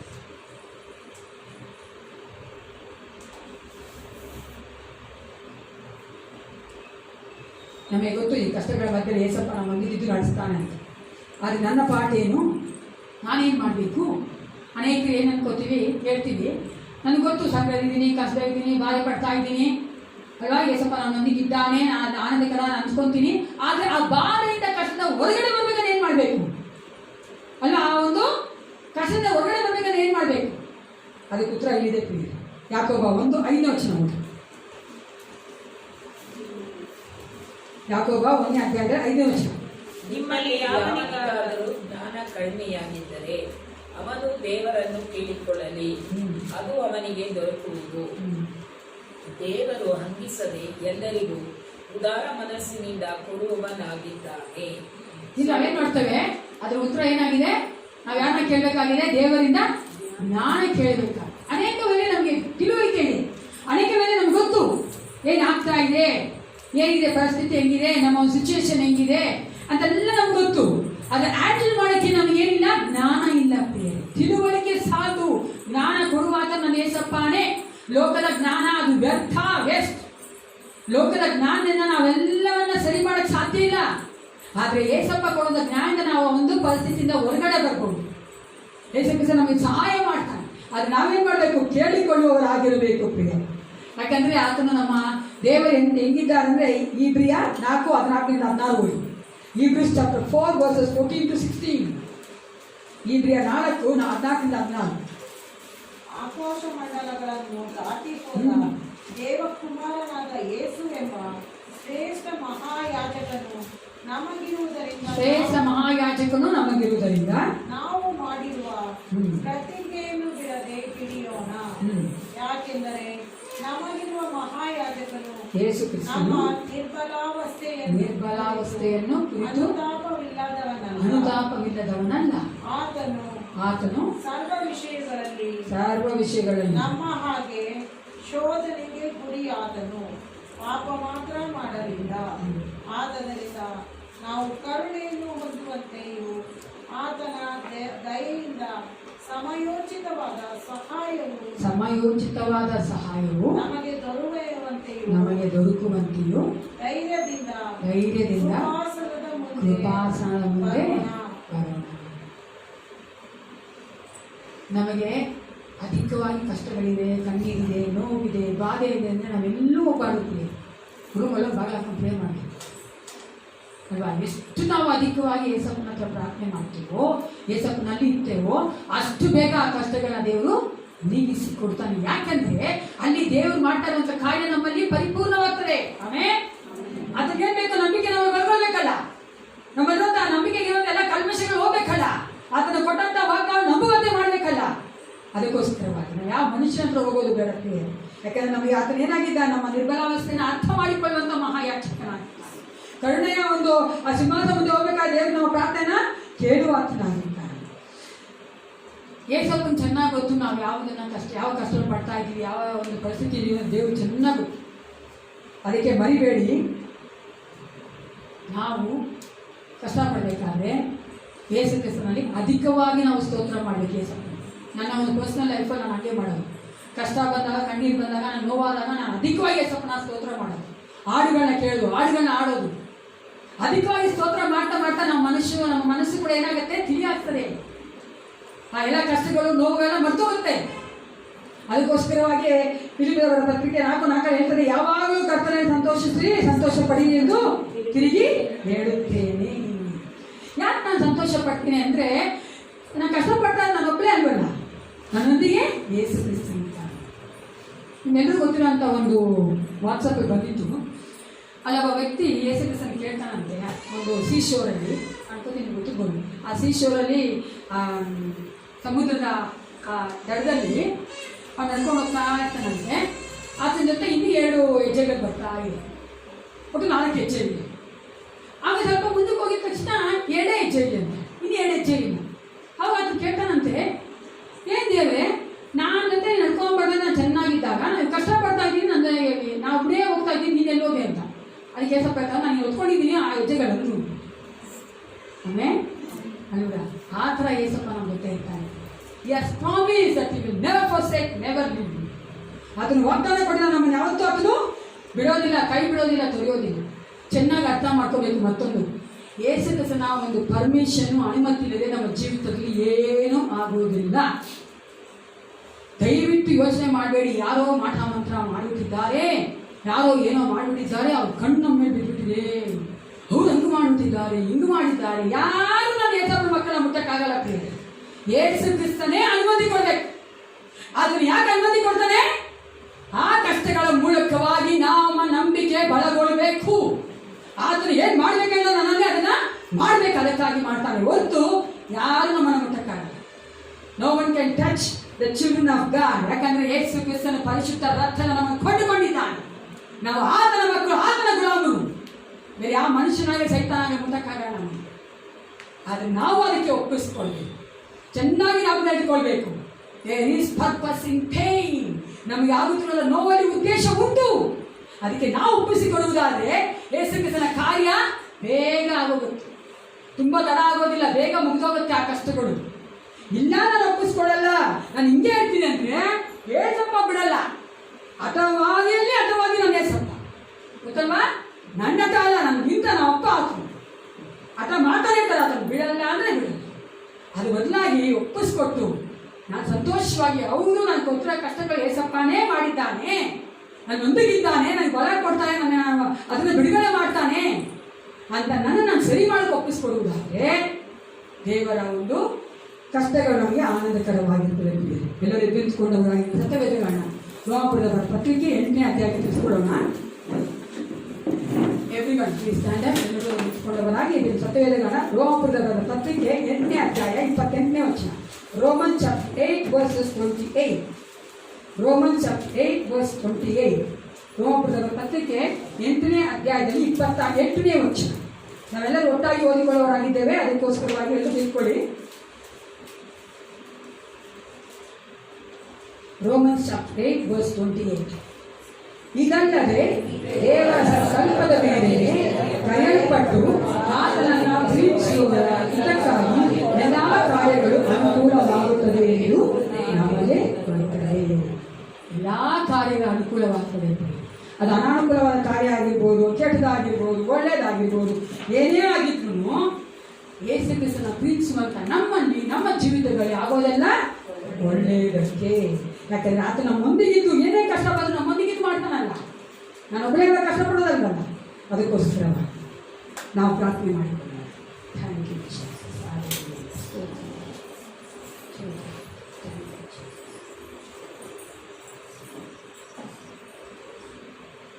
ನಮ್ಮನ್ನು ಅತ್ಯಧಿಕವಾಗಿ ಪ್ರೀತಿ ಮಾಡುವಂಥ ಲೋಕ ತಂದೆ ನಿಮಗೆ ಸ್ತೋತ್ರ ಉಂಟಾಗಲಿ ರಾಜ.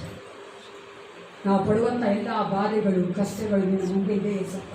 ನೀನು ನಮ್ಮೊಂದಿಗಿದ್ದೀನಿ ಅಪ್ಪ. ಎಲ್ಲ ಕಷ್ಟಗಳಿಂದ ಬಿಡುಗಡೆ ಮಾಡಲು ಸಾಧ್ಯವುಳ್ಳ ದೇವನಿನೊಬ್ಬನೇ ಕರ್ತನೆ. ನಮ್ಮಲ್ಲಿ ಕರ್ತ ನಿನ್ನ ಸಾರೂಪ್ಯವನ್ನು ಉಂಟು ಮಾಡುವುದಕ್ಕೆ ಆಸೆ ಪಡುತ್ತೇನೆ ಕರ್ತ.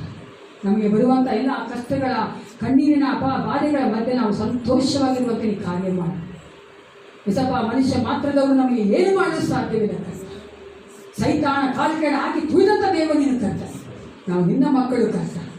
ನೀವು ನಮ್ಮನ್ನು ಕರ್ತನೆ ಸರಿ ಮಾಡುವಂಥ ಸಮಯಗಳಲ್ಲಿ ನಾವು ಒಪ್ಪಿಸಿಕೊಡುವಂತೆ, ನಮ್ಮ ಕಷ್ಟಗಳಲ್ಲಿ ನಾವು ಆನಂದ ಪಡುವಂತೆ ಏಸಪ್ಪ ನೀವು ನಮ್ಮೊಂದಿಗಿದ್ದು ಕಾರ್ಯ ಮಾಡಬೇಕು. ಯೇಸು ಕ್ರಿಸ್ತನ ನಾಮದಲ್ಲಿ ಪ್ರಾರ್ಥಿಸ್ತೇನೆ. ಒಳ್ಳೆಯಿರುತ್ತದೆ ನನ್ನ ಮನವೇ ಕರ್ತನ ಕೊಂಡಾಡು, ನನ್ನ ಸರ್ವೇಂದ್ರಿಯಗಳೇ ಆತನ ಪರಿಶುದ್ಧ ನಾಮವನ್ನು ಸ್ತುತಿಸಿ.